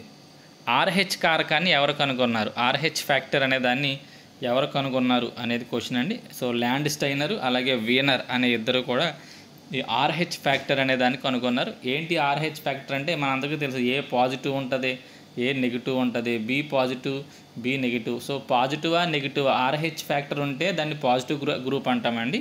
ఆర్హెచ్ ఫ్యాక్టర్ లేకపోతే దాన్ని నెగిటివ్ గ్రూప్ అంటాం. సో ఈ ఆర్హెచ్ అనే కారకాన్ని కనిపెట్టింది ఎవరు అంటే కార్ల్ ల్యాండ్ స్టైనర్ మరియు వీనర్. ఒక వ్యక్తి రక్తంలో ఆర్హెచ్ ప్రతిజనకం కనుక ఉంటే ఆ రక్త గ్రూప్ని ఏమని పిలుస్తారు? సో ఆర్హెచ్ ఫ్యాక్టర్ ఉంటే దాన్ని పాజిటివ్ బ్లడ్ గ్రూప్ అంటాం. ఆర్హెచ్ ఫ్యాక్టర్ లేకపోతే దాన్ని నెగిటివ్ బ్లడ్ గ్రూప్ అంటారు. ఏ గ్రూప్ ఉన్న వ్యక్తి, క్వశ్చన్ ఇంగ్లీష్లో చదువుదామండి. A person with blood group A can receive blood from which groups? So గుర్తుపెట్టుకోండి, బ్లడ్ గ్రూప్ ఏ ఉంటే అతను ఎవరి నుంచి రక్తాన్ని తీసుకోవచ్చు అంటే ఏ నుంచి తీసుకోవచ్చు, ఓ నుంచి కూడా తీసుకోవచ్చు. తప్పు చెప్తున్నట్టున్నానండి, ఒక్క నిమిషం. అంతేనండి. ఓ అనేది ఏంటి, విశ్వదాత, ఎవరికైనా ఇవ్వచ్చు. కాబట్టి ఓ కంపల్సరీ మన ఆన్సర్ ఓ నుంచి తీసుకోవచ్చు, అలాగే ఏ నుంచి తీసుకోవచ్చు. ఎందుకనంటే ఇక్కడ ఒక విషయం గుర్తుపెట్టుకోండి, మన బ్లడ్ గ్రూప్ ఏ అయితే మనకి బి అనే ప్రతిరక్షకం ఉంటుంది. ఏ అనే బ్లడ్ గ్రూప్ ఉన్న వాళ్ళకి ప్రతిరక్షకం ఎవరు అంటే బి. అంటే బీని అసలు తీసుకోవడానికి ఒప్పుకోదు. అంటే మనం ఏబీని ఇవ్వడానికి అలాగే బీని ఇవ్వడానికి మన ఏ బ్లడ్ గ్రూప్ ఉన్నవాళ్ళు తీసుకోదన్నమాట. అది ఒప్పుకోదు, రక్తం గడ్డగట్టేస్తుంది, కోయాగులేట్ అయిపోద్ది అనమాట. కాబట్టి ఏ బ్లడ్ గ్రూప్ ఉన్న వాళ్ళకి అసలు బి అనేది కనపడకూడదు, గుర్తుపెట్టుకుని. కాబట్టి అసలు బి ఉన్నది ఏది మన ఆన్సర్ కాదు. కాబట్టి ఆన్సర్ ఏమవుద్ది, ఓ అండ్ ఏ. కన్ఫ్యూజింగ్ ఉంటాయండి ఇవి. వీటి మీద క్వశ్చన్స్ అడిగినప్పుడు జాగ్రత్తగా ఆలోచించి ఆన్సర్ చేయండి.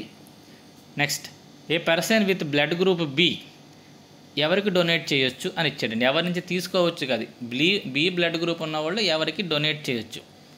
సో గుర్తుపెట్టుకోండి, బి బ్లడ్ గ్రూప్ ఉన్నవాళ్ళు బి ఉన్న వాళ్ళకి మాత్రమే డొనేట్ చేయొచ్చు. బి బ్లడ్ గ్రూప్ ఉన్నవాళ్ళు బి ఉన్న వాళ్ళకి డొనేట్ చేయొచ్చు. కాబట్టి బీకి డొనేట్ చేయొచ్చు, ఏబీకి డొనేట్ చేయొచ్చు. కాబట్టి 132కి ఆన్సర్ ఏమవుద్దంటే బి అవుతుంది. కన్ఫ్యూజ్ అవ్వకండి, తీసుకోవడం వేరు, ఇవ్వడం వేరు. ఇంకొకసారి మీకు క్లారిటీగా చెప్తున్నాను. బి అనేవాళ్ళు ఎవరి నుంచి తీసుకోవచ్చు అని అడిగాడు అనుకోండి, ఎవరి నుంచి తీసుకోవచ్చు అంటే బి నుంచి తీసుకోవచ్చు, ఓ నుంచి తీసుకోవచ్చు. తీసుకునేటప్పుడు ఏ అనేది ఉండకూడదు. అదే బి అనేవాడు ఎవరికి ఇవ్వచ్చు, బి అనేవాడు ఎవరికి ఇవ్వచ్చు అంటే బి ఉంటే చాలు. కాబట్టి బీకి ఇవ్వచ్చు, ఏబీకి కూడా ఇవ్వచ్చు. ఓకే, కాబట్టి ఇదేమో ఇచ్చేటప్పుడు, ఇదేమో తీసుకునేటప్పుడు. సో అది ఒక్కసారి మీరు క్లారిటీగా అర్థం చేసుకోండి. కాబట్టి ఇక్కడ బి బ్లడ్ గ్రూప్ వాళ్ళు ఎవరెవరికి డొనేట్ చేయొచ్చు అంటే బీకి డొనేట్ చేయొచ్చు, ఏబీకి డొనేట్ చేయొచ్చు.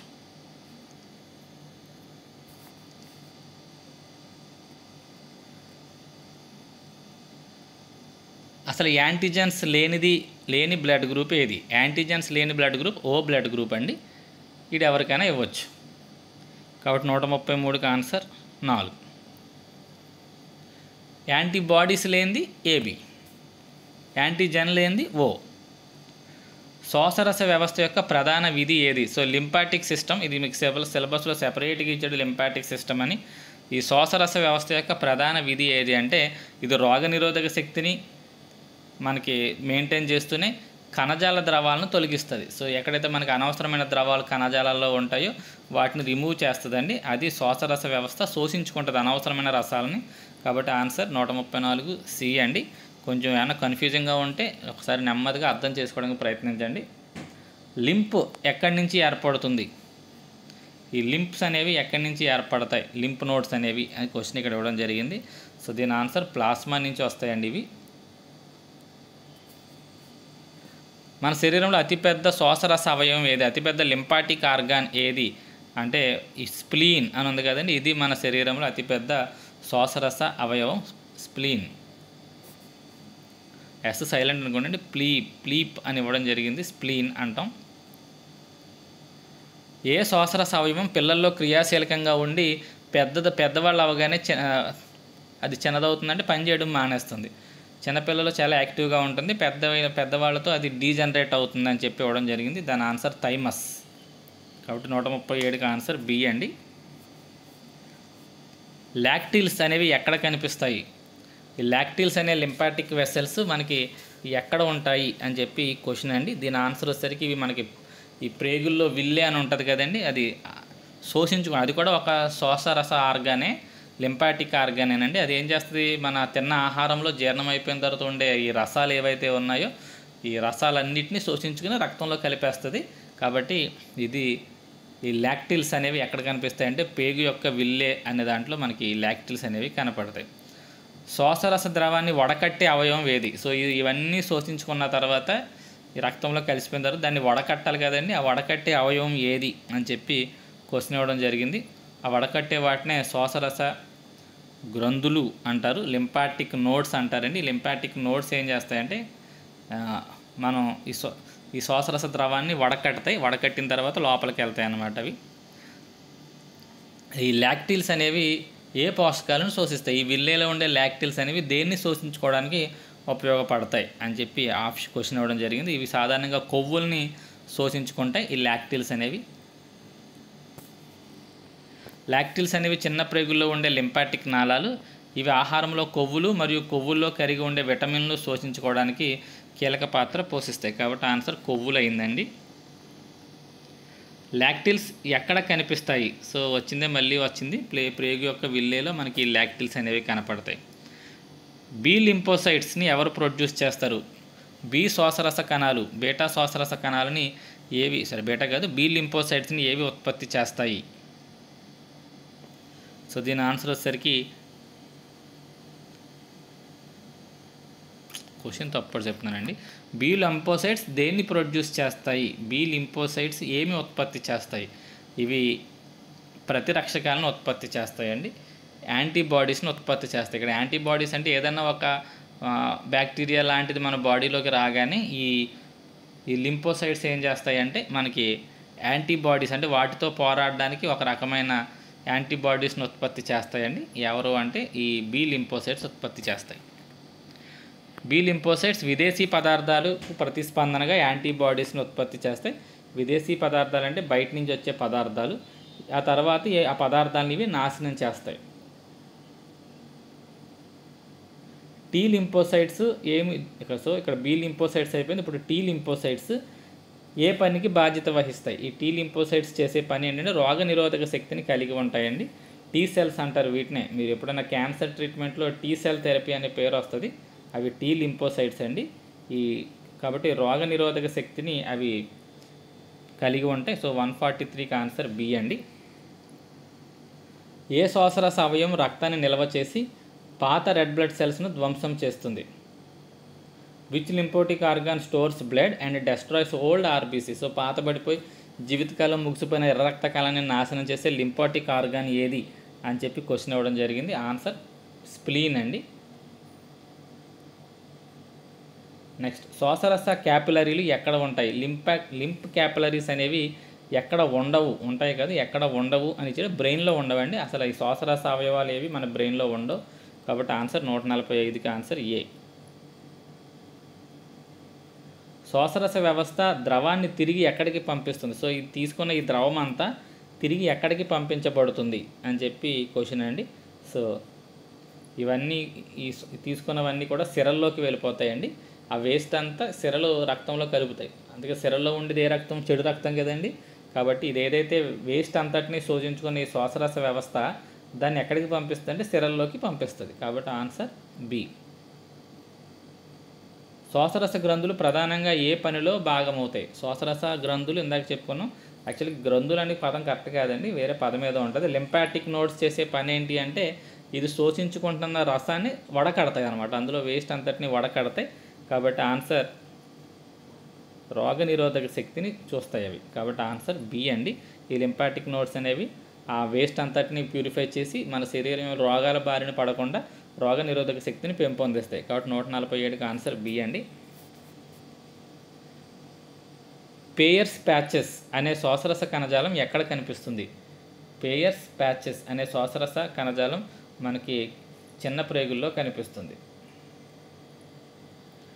పేయర్స్ ప్యాచెస్ అనేవి చిన్న ప్రేగుల్లో ఉండే లింపోటిక్ కణజాల సమూహాలు. ఇవి జీర్ణ వ్యవస్థకు వచ్చే వ్యాధికారక క్రిముల నుంచి రక్షిస్తాయి. సో లోపలికి ఏమైనా వ్యాధికారక క్రిములు మనకు చిన్న పేగుల్లో వస్తే వాటిని ఇవి శోషించుకొని మనకి రక్షణ కలిగిస్తాయండి. పేయర్స్ ప్యాచెస్ అనేవి ఎక్కడ ఉంటాయంటే చిన్న ప్రేగుల్లో ఉంటాయి. శ్వాసరస ద్రవం ద్వారా తరలించబడే విటమిన్ ఏది? సో ఈ శ్వాసరస గ్రంథుల ద్వారా ఈ శ్వాసరస ద్రవాల ద్వారా తరలించబడే విటమిన్ ఏది అంటే విటమిన్ ఏ అండి. కాబట్టి ఆన్సర్ డి. శ్వాసరస కణాలు ప్రధానంగా ఎక్కడ ఉత్పత్తి అవుతాయి? సో ఇవన్నీ కూడా మనకి ప్లేట్లెట్స్ కానీ లేదా రెడ్ బ్లడ్ సెల్స్ కానీ శ్వాసరస కణాలు కానీ ఇవన్నీ కూడా బోన్ నారో ఎముక మధ్య, ఇక్కడ ఎముక మెదడని పడిందండి, ఎముక మధ్యలో ఉత్పత్తి అవుతాయి. కాబట్టి 150కి ఆన్సర్ ఏ. మనకి టాన్సిల్స్ ఉంటాయి కదండి. టాన్సిల్స్ అంటే ఇక్కడ మనకి గొంతు దగ్గర ఏర్పడతాయి కదా, ఇవి ఏ రకమైన గ్రంథులు, ఇవి ఏ రకమైన అవయవాలు అంటే టాన్సిల్స్ అనేవి శ్వాసరస అవయవాలండి. లింపాటిక్ ఆర్గాన్స్, అవి లింపాయిడ్ ఆర్గాన్స్. కాబట్టి ఆన్సర్ వచ్చేసరికి బి అండి. 151కి ఆన్సర్ బి. అవి ఒక్కోసారి వాస్తూ ఉంటాయండి ఎక్కువ కూలింగ్ అవి తిన్నప్పుడు. ఎలిఫాంటిసిస్ బోధకాలు లాంటిది, ఇంత లావు ఆసుపత్రి కదండి కాదు. ఈ ఎలిఫాంటిసిస్ అనేది ఏవి మూసుకుపోవడం వల్ల వస్తుంది, ఏవి బ్లాక్ అయిపోవడం వల్ల వస్తుందంటే ఈ లింపాటిక్ వెసల్స్ కనుక బ్లాక్ అయిపోతే ఆ వేస్ట్ అంతా అక్కడే పెరిగిపోయి మనకి కాళ్ళు ఇంతంత లావు వాసిపోవడం అనేది మనం చూస్తూ ఉంటామండి. ఎలిఫాంటసిస్ అంటాం దాన్ని. అది శ్వాసరస నాళాలు మూసుకుపోవడం వల్ల వచ్చే జబ్బు. కాబట్టి 152C. అమీబాలో వ్యర్థ పదార్థాల విసర్జన ప్రధానంగా దేని ద్వారా జరుగుతుంది? సో ఇది మీకు సెపరేట్గా ఇచ్చాడండి. అమీబా మరియు గ్రాస్ హాపర్లో ఉండే విసర్జక వ్యవస్థ గురించి స్టడీ చేయండి అన్నట్టు సిలబస్లో ఉంది మనకి. అమీబాలో వ్యర్థ పదార్థాల విసర్జన ప్రధానంగా దేని ద్వారా జరుగుతుంది అని చెప్పి ఆ క్వశ్చన్ ఇవ్వడం జరిగింది. వ్యర్థ పదార్థాల విసర్జన ఇక్కడ ఈ సంకోచ రిక్తిక అనేది ఉంటుందండి అమీబాలో. దాని ద్వారా వ్యర్థ పదార్థాల విసర్జన అనేది అమీబాలో జరుగుతుంది. అమీబాలో ప్రధాన నైట్రోజనస్ వ్యర్థ పదార్థం ఏంటి? అమీబా వదిలేసే వ్యర్థ పదార్థాల్లో ఉండే నైట్రోజన్ పదార్థం ఏంటి అని చెప్పి క్వశ్చన్ అండి. దీని ఆన్సర్ అమోనియా ఉంటుందండి. అమీబా అమోనియా గుర్తుపెట్టుకోండి. అమీబాలో విసర్జక పదార్థం దేని ద్వారా బయటికి వెళ్తుంది? అమీబాలో విసర్జక పదార్థం దేని ద్వారా బయటికి వెళ్తుంది అంటే ఆన్సర్ శరీర ఉపరితలం ద్వారా బయటికి వెళ్ళిపోద్దండి. అది డిఫ్యూజన్ ద్వారా. డిఫ్యూజన్ అంటే మనకి లోపలేమో గాఢత ఎక్కువైపోద్ది, అమోనియా గాఢత. బయట ఉండే జలాల్లో అమోనియా గాఢత తక్కువగా ఉంటుంది కాబట్టి నెమ్మదిగా ఇది ఆస్మాసిస్, అదే దాన్ని ఏమంటారు, ద్రవాభిసరణ ద్వారా లోపల నుంచి ఇది బయటికి వెళ్ళిపోయి బయట నుంచి ఏమో ప్యూర్ వాటర్ లోపలికి ఎంటర్ అవుతూ ఉంటుంది. సో డిఫ్యూజన్ ద్వారా శరీర ఉపరితలం ద్వారా ఈ వ్యర్థ పదార్థాలు శరీరం నుంచి బయటికి వెళ్ళిపోతాయండి అమీబాలో. అమీబాలో సంకోచ రిక్తిక ఇంకే పనిలో సహాయపడుతుంది? ఇందాక ఆల్రెడీ సంకోచ రిక్తి గురించి చూసాం. వ్యర్థ పదార్థాలు వ్యర్థ పదార్థాలను బయటికి పంపించే పని చేస్తుందని చెప్పుకున్నాం. సో ఇక్కడ ఇంకేం పని చేస్తుంది అని చెప్పి ఇవ్వడం జరిగింది. ఇంకేం పని చేస్తుందంటే ఇదే ఆస్మో రెగ్యులైజేషన్. దాన్ని ఏమంటారు? Osmo regulation. ఇప్పుడే చెప్పానండి మీకు ఆస్మో రెగ్యులేషన్ అంటే ఏంటనేది. ఆస్మో రెగ్యులేషన్ అంటే గాఢతల్లో తేడా రావడం వల్ల ద్రవాలు ఒక సర్ఫేస్ నుంచి మరో సర్ఫేస్, ఇక్కడేమో అధిక గాఢత, ఇక్కడేమో అల్ప గాఢత ఉందనుకోండి. అల్ప గాఢత నుంచి ఒక రకం ద్రవం లోపలికి వెళ్తే అధిక గాఢత నుంచి ఏదైతే గాఢత ఎక్కువ ఉందో అది బయటికి వెళ్ళిపోతూ ఉంటుంది. ఇలా జరగడాన్ని ఏమంటాం అంటే ఆస్మో రెగ్యులేషన్ అంటాం. దీన్ని జల లవణ సమతుల్యత అంటారు. సో మీకు అర్థమవుతుంది అనుకుంటున్నాను నేను. మరొకసారి చెప్పమంటే ఒకసారి చూడండి. ఇటు సైడ్ ఏమో లవణాలు ఎక్కువగా ఉన్నాయి, అంటే గాఢత చాలా ఎక్కువ. ఇక్కడేమో వాటర్ ఉంది, ప్యూర్ వాటర్ అనుకోండి. ఇక్కడ గాఢత బాగా తక్కువ. కాబట్టి ఇప్పుడు ఏమవుతాయి అంటే నెమ్మదిగా ఈ వాటర్ దీని శరీరం లోపలికి ప్రవహిస్తూ ఉంటే ఈ లవణాలు శరీరం నుంచి బయటికి వెళ్ళిపోతూ ఉంటాయి. ఇలా జరగడాన్ని జల లవణ సమతుల్యత, దీన్నే ఆస్మో రెగ్యులేషన్. మీకు సిలబస్ చూడండి, సెపరేట్గా ఆస్మో రెగ్యులేషన్ అనేది కనపడుతుంది. దానికి ఉపయోగపడేది ఏంటి అంటే ఈ సంకోచ రిక్తిక అనేది అమీబాలో ఉపయోగపడుతుంది. వానపాములో విసర్జక అవయవాలు ఏంటి? వానపాములో ఉండే విసర్జక అవయవాలు ఏంటి అంటే నెప్రిడియా. అదే నెప్రిడియా అనేది వానపాములో ఉండే విసర్జక అవయవం ఏంటంటే నెప్రిడియా అండి. ఇక్కడ మీకు ఏ జంతువులు ఏంటేంటి విసర్జక అవయవాలుగా పనిచేస్తాయని ఇక్కడ ఇచ్చాను. ఇదిగో వానపాము, జలగ, రెండిట్లోనూ వృక్కాలు లేదా నెప్రిడియా అనేది విసర్జక అవయవాలుగా ఉంటాయి. పీత రొయ్యల్లో గ్రీన్ గ్లాండ్స్, హరిత గ్రంథులు అనేవి విసర్జక అవయవాలుగా ఉంటాయి. బద్దె పురుగులో అయితే విసర్జక అవయవాలు జ్వాలా కణాలు అంటారు. కీటకాల్లో అయితే మాల్ఫీజియన్ నాళికలు అనేవి విసర్జక అవయవాలుగా ఉంటాయి. మానవుల్లో వచ్చేసరికి చర్మము, మూత్రపిండాల ద్వారా విసర్జక పదార్థాలు బయటికి వెళ్తాయి. నెక్స్ట్ అమీబాలో అయితే సంకోచ రిక్తిక ద్వారా బయటికి వ్యర్థ పదార్థాలు వెళ్ళిపోతాయి. తేలులో కోజల్ గ్రంథులు అనేవి వ్యర్థ పదార్థాలని బయటికి పంపించడానికి సహాయపడతాయి. నత్తల్లో అయితే కేబర్స్ అవయవం అనేది ఉంటుంది, దాని ద్వారా చెత్త బయటికి వెళ్ళిపోతుంది. ఆల్చిప్పల్లో బొజానస్ అవయవం ఉంటుంది. సో ఇవన్నీ చదివేయాలంటే ఏం అవసరం లేదు. మనకి ఇచ్చిన సిలబస్ ఏంటి అంటే వానపాము, నెక్స్ట్ అమీబా, ఈ రెండు ఇచ్చాడు. మానవుడి గురించి చూడాలి. అలాగే లోయర్ క్లాసెస్లో మనకి కీటకాల గురించి వాటి గురించి ఉంది కాబట్టి జస్ట్ ఇలా ఈ టాప్ 6 మాత్రం బాగా గుర్తుపెట్టుకోండి. వీటి ద్వారా విసర్జన జరుగుతుంది. విసర్జక అంగం ఏంటనేది గుర్తుపెట్టుకోండి.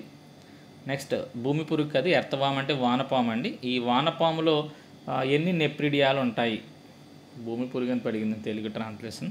ఎన్ని నెప్రిడియాలు ఉంటాయి అని చెప్పి క్వశ్చన్ ఇవ్వడం జరిగింది. ఆన్సర్ మొత్తం 3 ఉంటాయండి. 3 విసర్జక అవయవాలు ఈ వానపాములో ఉంటాయి. ఈ వానపాము ప్రధానంగా ఏ నైట్రోజనస్ వ్యర్థ పదార్థాన్ని వదిలేస్తుంది? సో దీని ఆన్సర్ యూరియా అనే దాన్ని బయటికి వదిలేస్తుందండి. సో అమీబా దేన్ని వదిలేస్తుంది చూసుకోండి. అలాగే ఈ ఈ ఎర్తవామ్ దేన్ని వదిలేస్తుందో చూసుకోండి. పక్షులు, సరీసృపాలు దేన్ని వదిలేస్తాయి, అలాగే ఈ ఆక్వాటిక్ యానిమల్స్ దేన్ని బయటికి రిలీజ్ చేస్తాయి, నైట్రోజనస్ పదార్థాలు. కంపల్సరీ ఈ 4 చూసుకొని వాటి మీద బిట్ ఉండడానికి అవకాశం ఉంది. వానపాములో నెప్రిడియా ఎక్కడికి తెరుచుకుంటుంది? ఈ వానపాములో నెప్రిడియా ఎక్కడ తెరుచుకుంటుంది? శరీర ఉపరితలం మీదకి తెరుచుకుంటుందండి. కాబట్టి ఆన్సర్ శరీర గుహ లేదా శరీర ఉపరితలం, దాన్నే కొలోమిక్ క్యావిటీ లేదా బాడీ సర్ఫేస్ మీదకి అది తెరుచుకుని అక్కడి నుంచి వ్యర్థ పదార్థాలు బయటికి వెళ్ళిపోవడం అనేది జరుగుతుంది. వానపాములో అంతర్గత నెప్రిడియా ఎక్కడ ఉంటుంది?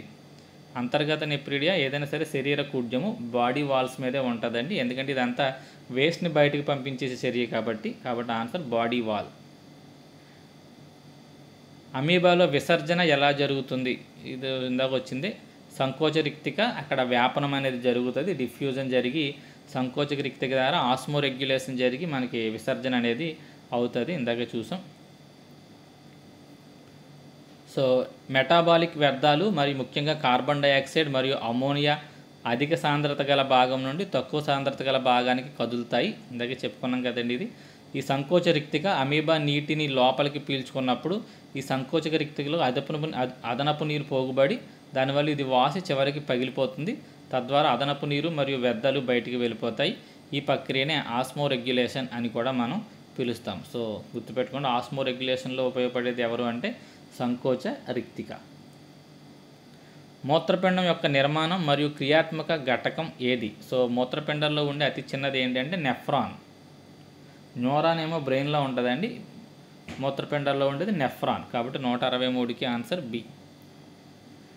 మానవులు విసర్జన ప్రధానంగా ఏ అవయవం ద్వారా జరుగుతుంది? ఇది అందరికీ తెలిసిందే, మూత్రపిండాల ద్వారా మనం విసర్జన అనేది జరుపుతాం.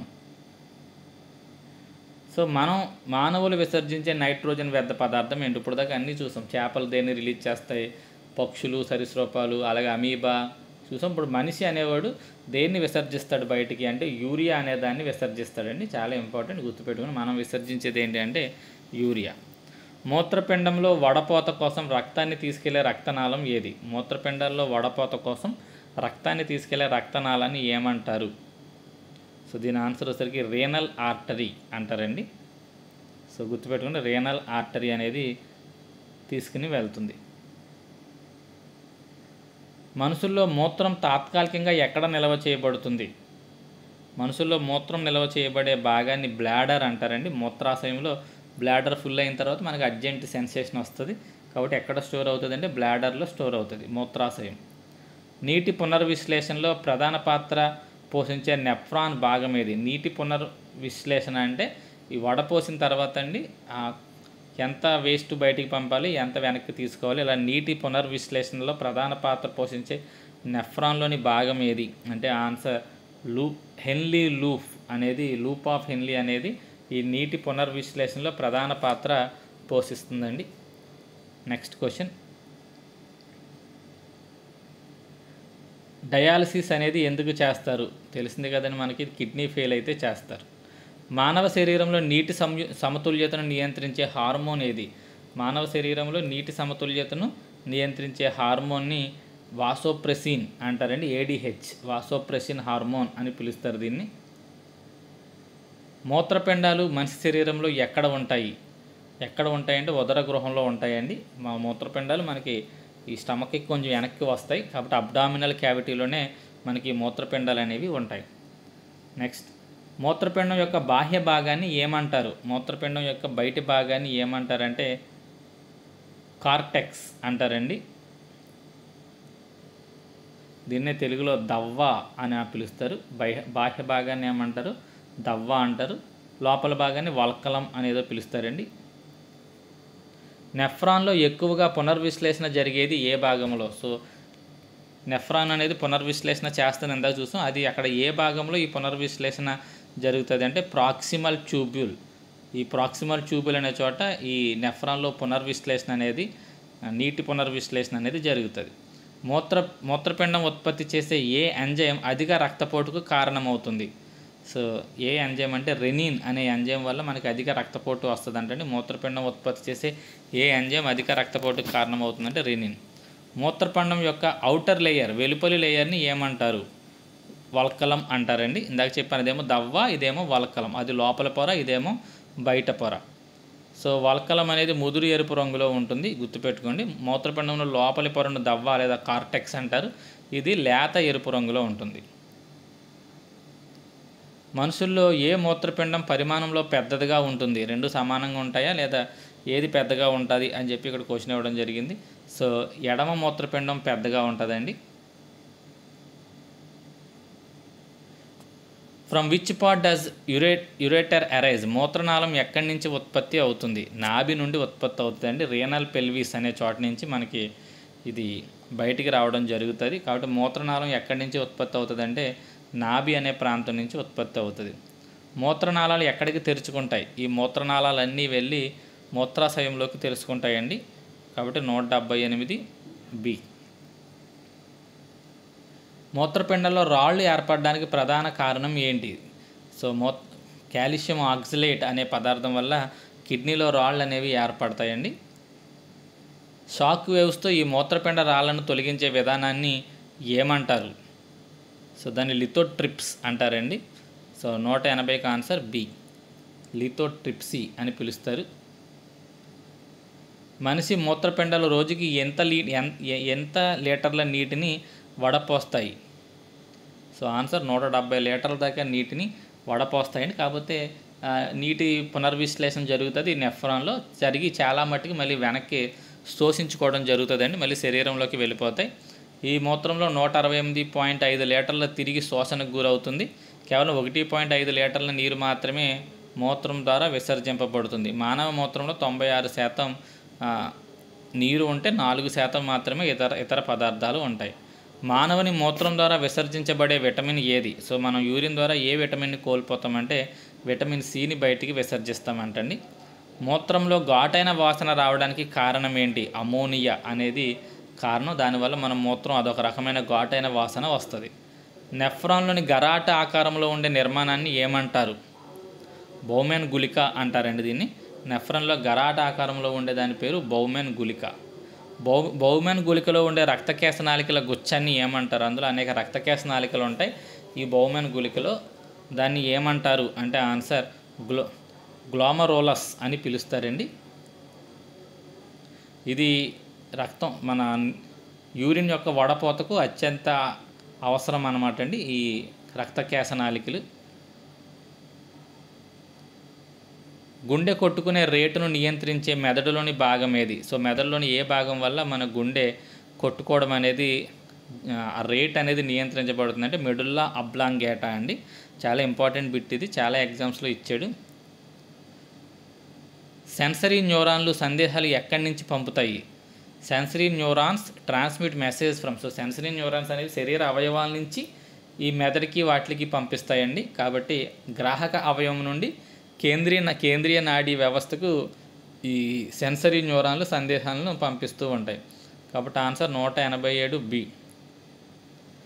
న్యూరాన్లో ఉండే యాక్సాన్లు చేసే పాత్ర ఏంటి? ఈ న్యూరాన్లో యాక్సాన్స్ అనేవి ఉంటాయి కదండి, అవి చేసే పాత్ర ఏంటి అంటే కణదేహం నుండి సందేశాలను తీసుకెళ్తాయి. కాబట్టి 188కి ఆన్సర్ బి. ఇవి మెసేజెస్ని తీసుకెళ్తూ ఉంటాయండి. Central nervous system comprises. కేంద్రక నాడీ వ్యవస్థలో ఏముంటాయి? కేంద్రక నాడీ వ్యవస్థలో మెదడు, వెన్నుపాము ఉంటాయండి. దాన్ని కేంద్రక నాడీ వ్యవస్థ అని పిలుస్తారు. అలాగే పరదీయ నాడీ వ్యవస్థలో వెన్నుపాము, వెన్నుపూసలు వెన్నుపూస ఇవన్నీ ఉంటాయండి. అది పరదీయ నాడీ వ్యవస్థ, ఇది కేంద్రీయ నాడీ వ్యవస్థ. మాస్టర్ గ్లాండ్ అని దేన్ని పిలుస్తారు? చాలా ఇంపార్టెంట్. పిచ్యుటరీ గ్లాండ్ని మాస్టర్ గ్లాండ్ అని పిలుస్తారండి. అన్ని గ్లాండ్స్ని కంట్రోల్ చేసేది కాబట్టి పిచ్యుటరీ గ్లాండ్, దాన్ని మాస్టర్ గ్లాండ్ అని పిలుస్తారు. Which hormone secreted by adrenal medulla helps in fight or flight reflex. So ఈ ఫైట్ ఆర్ ఫ్లైట్ హార్మోన్ అని దేన్ని పిలుస్తారు? ఈ మనకి రిఫ్లెక్స్ అనేది సెపరేట్గా ఒక టాపిక్ ఇచ్చాడు, hormones and nervous system in reflex arc అని చెప్పి మీకు సిలబస్లో లాస్ట్లో మెన్షన్ చేయడం జరిగింది. అందువల్ల ఈ టాపిక్ కూడా ఇక్కడ ఇవ్వడం జరిగిందండి. సో దేనివల్ల ఈ ఫైట్ ఆర్ ఫ్లైట్ హార్మోన్ అంటే దేన్ని పిలుస్తారంటే అడ్రినలిన్ అనే దాన్ని పిలుస్తారండి. సో 191కి ఆన్సర్ సి. అడ్రినల్ మెడుల్లా నుండి స్రవించే ఏ హార్మోన్ ఫ్లైట్ ఆర్ ఫ్లైట్ రిఫ్లెక్స్లో సహాయపడుతుందంటే ఎడ్రిలిన్. దీన్నే ఎపినెఫ్రిన్ అని కూడా పిలుస్తారు. ఒకసారి ఆప్షన్ చూసుకోండి. ఎడ్రిలిన్ వంటి కేటోకాలమిన్లు అత్యవసర పరిస్థితుల్లో ఏమి ఉత్పత్తి చేస్తాయి? సో ఈ అత్యవసర పరిస్థితి అంటే అదే బాగా భయం లేదా ఆందోళన చెందేటప్పుడు ఇవి రిలీజ్ అవుతాయండి. సో ఈ ఎడ్రిలిన్ ఏం చేస్తుంది అటువంటి పరిస్థితుల్లో అంటే రక్తపోటును, గ్లూకోజ్ స్థాయిలను పెంచుతాయి. మనకి ఎప్పుడైతే అత్యవసర పరిస్థితుల్లో బ్లడ్ ప్రెషర్ డౌన్ అయిపోతున్నప్పుడు లేదా గ్లూకోజ్ స్థాయిలు డౌన్ అయిపోతున్నప్పుడు ఈ ఎడ్రిలిన్ ఏం చేస్తుందంటే వాటిని పెంచడానికి ప్రయత్నిస్తుందండి. కాబట్టి 192గా ఆన్సర్ బి. రక్తపోటు మరియు గ్లూకోజ్ స్థాయిని పెంచడానికి అత్యవసర పరిస్థితుల్లో ఇది ఉపయోగపడుతుంది. ఎమర్జెన్సీ కండిషన్లో ఈ ఎడ్రిలిన్ ఆ పని చేస్తుంది అనమాట అండి. సో రిఫ్లెక్స్ ఆర్క్ యొక్క సరైన క్రమం ఏంటి? సో రిఫ్లెక్స్ ఆర్క్ అనేది అసలు ఆర్డర్ ఏంటి అంటే ముందు ఈ రిసెప్టార్స్ ఏవైతే మన శరీర అవయవాలు ఉంటాయో అక్కడి నుంచి సందేశం ఎక్కడికి వెళ్తుంది అంటే సెన్సరీ న్యూరాన్స్కి వెళ్తుంది. అక్కడి నుంచి ఫస్ట్ వెన్నుపూసలోకి వెళ్తుంది. వెన్నుపూసలోంచి చాలక నాడుల ద్వారా మనకి అది ఎక్కడికి వెళ్తుంది అంటే మజిల్స్లోకి వెళ్తుంది. సో అంటే ఇక్కడ అర్థం ఏంటంటే ఇది బ్రెయిన్ దాకా వెళ్ళదు. గుర్తుపెట్టుకోండి, రిఫ్లెక్స్ ఆర్క్ అనేది బ్రెయిన్ దాకా వెళ్ళదు. రిఫ్లెక్స్ ఆర్క్లో కీలక పాత్ర పోషించేది స్పైనల్ కార్డ్. అర్థమైందండి. ఈ వెన్నుపూస చర్యలు మెదడు తీసుకోదు. ఈ వెన్నుపూసే దాని వెంటనే ప్రతిచర్యలు చూపిస్తుంది అనమాట అండి. కాబట్టి రిసెప్టార్స్ నుంచి సెన్సరీ న్యూరాన్స్ స్పైనల్ కార్డుకి వెళ్తాయి. స్పైనల్ కార్డ్ నుంచి ఈ మోటార్ న్యూరాన్స్ మజిల్స్కి వెళ్తాయి. కాబట్టి వెంటనే మనం ఈ ఏమైనా పామును చూసినప్పుడు సడన్గా తప్పుకోవడం, గెంతడం, లేదా చెయ్యి కాలగానే చెయ్యి తీసేయడం, ఒకసారి మనకు తెలియకుండానే చేతికి దెబ్బ తగిలినప్పుడు సుర్రుమంటుందండి, చెయ్యిని టక్కని తీసేస్తాం. సో ఇవన్నీ కూడా మనకి బ్రెయిన్ దాకా వెళ్లకుండానే ఎవరు పని చేసేస్తారంటే మన వెన్నుపూస ఈ పనులన్నీ చేసేస్తుందండి. కాబట్టి గుర్తుపెట్టుకోండి, కరెక్ట్ సీక్వెన్స్ ఏంటి? రిసెప్టార్స్ నుంచి సెన్సరీ న్యూరాన్స్ స్పైనల్ కార్డ్కి వెళ్తాయి. స్పైనల్ కార్డ్ నుంచి మోటార్ న్యూరాన్స్ మజిల్స్కి వస్తాయి. కాబట్టి మజిల్స్ పనిచేస్తాయి అన్నమాట. అది మనకి కరెక్ట్ ఆర్డర్ అండి. సో చెప్పాను కదా, రిఫ్లెక్స్ యాక్షన్స్ని ఎవరు చేస్తారంటే స్పైనల్ కార్డ్ చేస్తుంది, వెన్నుపాము చేస్తుందండి. కాబట్టి 194కి ఆన్సర్ బి. వేడిగా ఉన్న వస్తువు నుండి చెయ్యి వెనక్కి తీసుకోవడంలో పనిచేసే న్యూరాన్లు ఏవి? సో ఈ చర్యలో పాల్గొనే న్యూరాన్స్ ఏంటంటే sensory neurons, motor neurons. Sensory neurons మెసేజ్ని తీసుకెళ్తాయి, మోటార్ న్యూరాన్స్ మెసేజ్ని తీసుకొస్తాయి. కాబట్టి ఆన్సర్ సి. మనుషుల్లో రక్తంలో చక్కెర స్థాయిని నియంత్రించే హార్మోన్ ఏంటంటే ఇన్సులిన్ నియంత్రిస్తుందండి చక్కెర స్థాయిల్ని. న్యూరాన్లోని ఏ భాగం ఇతర న్యూరాన్ నుంచి ఉద్దీపనలు స్వీకరిస్తుంది? సో డెంట్రాన్స్ అండి. ఒక న్యూరాన్ని మరో న్యూరాన్ని కలిపితే ఇక్కడ ఇలాగా మనకి ఇవి ఉంటాయి, డెంట్రికిల్స్ ఉంటాయి. సో అవి డెంట్రైట్స్ అనే ఆన్సర్. ఒక న్యూరాన్ని మరో న్యూరాన్లు ఉద్దీపనలు స్వీకరించేది ఏంటంటే డెంట్రైట్స్. ఎడ్రినల్ హార్మోన్ ఏ సమయంలో విడుదలవుతుంది? సో ఈ ఎడ్రినల్ హార్మోన్ భయం లేదా ఈ ఉత్సాహం, ఎగ్జైట్మెంట్ సమయంలో మనకి ఎడ్రిలిన్, అందుకే ఫైట్ ఆర్ ఫ్లైట్ హార్మోన్ అంటారండి ఇది, ఆ టైంలో విడుదలవుతుంది. శరీర సమతుల్యత భంగిమలను నియంత్రించే మెదడులోని భాగం ఏది? అంటే మనకి శరీరం కరెక్ట్గా నిలబడడానికి, తూలిపోకుండా మనం నిలబడుతున్నామంటే దానికి కారణమైన బ్రెయిన్లో ఏ భాగం దాన్ని కంట్రోల్ చేస్తుంది అంటే ఆన్సర్ సెరిబెల్లం అండి. సెరిబెల్లం అనేది మనిషి యొక్క సమతా స్థితిని మెయింటైన్ చేస్తుంది. కాబట్టి answer 199 B. Next, reflex action అనేది వాలంటరీయా ఇన్వాలంటరీ? అంటే అనుకోకుండా జరిగేదే రిఫ్లెక్స్ అండి. కాబట్టి ఇది ఇన్వాలంటరీ. కాబట్టి 200కి ఆన్సర్ బి. నీ జర్క్ రిఫ్లెక్స్లో గ్రాహకుడి నుండి వెన్నుపూసకు ఉద్దీపనలు తీసుకెళ్లే న్యూరాన్ ఏది? అదే మనకి ఇక్కడ నీ జర్క్ అంటే మనకి మోచేతికి కానీ వీటికి ఎక్కడన్నా చిన్నగా టచ్ చేసినప్పుడు మనకి సురుమంటుందండి. అదొక రకమైన తిమ్మిరిలాగా అనిపిస్తుంది. ఇక్కడ ఎవరు తీసుకెళ్తారు ఈ మెసేజ్ని అని చెప్పి అడగడం జరిగింది. తీసుకెళ్లేదాన్ని ఏమంటారు అని అడగడం జరిగింది. దీని ఆన్సర్ వచ్చేసరికి యాక్సాన్ అండి. తప్పు చెప్తున్నాను, సెన్సరీ న్యూరాన్స్, బి అండి దీని ఆన్సర్. సెన్సరీ న్యూరాన్స్ తీసుకెళ్తే మోటార్ న్యూరాన్స్ తీసుకొస్తాయి కదా. నేను ఎక్కువైనాయి కదండి బిట్స్, కళ్ళు మూతలు పడుతున్నాయి.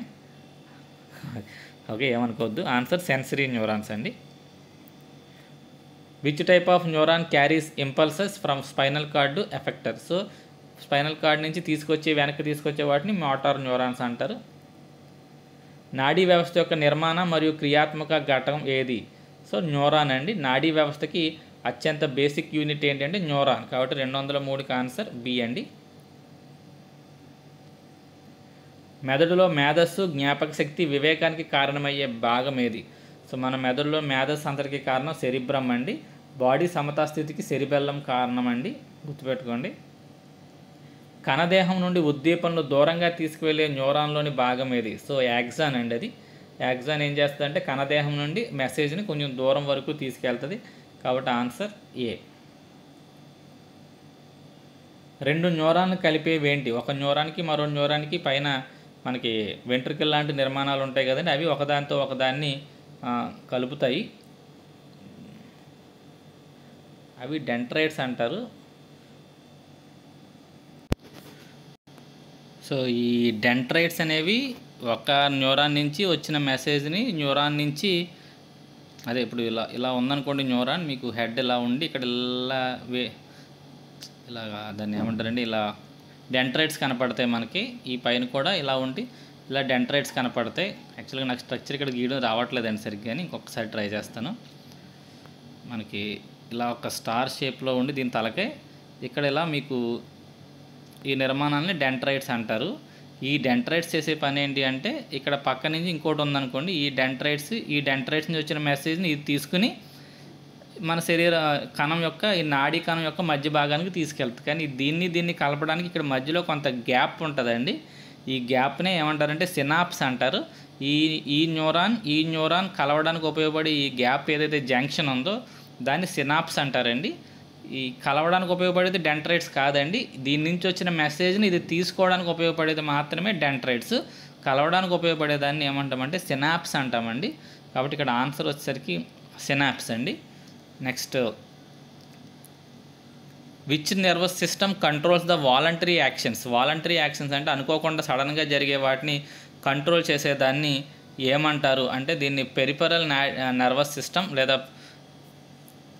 స్వతంత్ర నాడీ వ్యవస్థ అంటారండి. ఇక్కడ పరిసరాన్ని పడింది, స్వతంత్ర నాడీ వ్యవస్థ, పెరిఫరల్ నర్వస్ సిస్టమ్ అని పిలుస్తారు. సో 207కి ఆన్సర్ బి అండి. Next, which hormone is secreted by thyroid gland? Thyroid వల్ల వచ్చే హార్మోన్ని థైరాక్సిన్ అంటారు. అది పెద్ద కష్టమేం కాదండి. నెక్స్ట్, రక్తంలో కాల్షియం స్థాయిలను నియంత్రించే హార్మోన్ ఏది? రక్తంలో కాల్షియం స్థాయిలను నియంత్రించే హార్మోన్ పారాథైరాయిడ్ హార్మోన్ రక్తంలో కాల్షియం స్థాయిలను నియంత్రిస్తుందండి.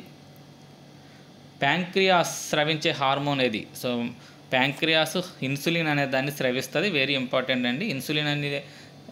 ఇన్సులిన్ అనే హార్మోన్ ఎక్కడ స్రవించబడుతుంది, ఎవరు స్రవిస్తారంటే ప్యాంక్రియాస్ స్రవిస్తుంది. నెక్స్ట్, ఇది ఇందాక వచ్చిన క్వశ్చన్ మళ్ళీ వచ్చింది. నీ జర్క్లో ఈ గ్రాహకు నుండి వెన్నుపూసకు ఉద్దీపనలు తీసుకెళ్లే న్యూరాన్లు ఏవి అంటే సెన్సరీ న్యూరాన్స్ తీసుకెళ్తాయండి. వెనక్కి తీసుకొచ్చేవి మేబీ అక్కడ మళ్ళీ కాపీ పేస్ట్లో తేడా వచ్చిందండి. వెనక్కి తీసుకొచ్చే వాటిని మోటార్ న్యూరాన్స్ అంటారు. మీకు రివిజన్గా ఉంటుంది. నిద్ర జాగారం చక్రాన్ని నియంత్రించే హార్మోన్ ఏది? నిద్ర జాగారం అంటే మనకి ఎప్పుడు పడుకోవాలి, ఎప్పుడు అదే దాన్ని ఏమంటారంటే ఒక టైం అంటారు, ఒక సైకిల్ అండి ఇది.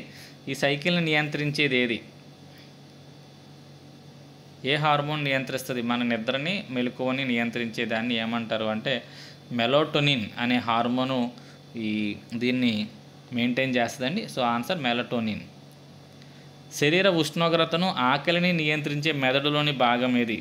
సో హైపోథలామస్ అండి. మన శరీర ఉష్ణోగ్రతను, మన ఆకలిని నియంత్రించేది హైపోథలామస్.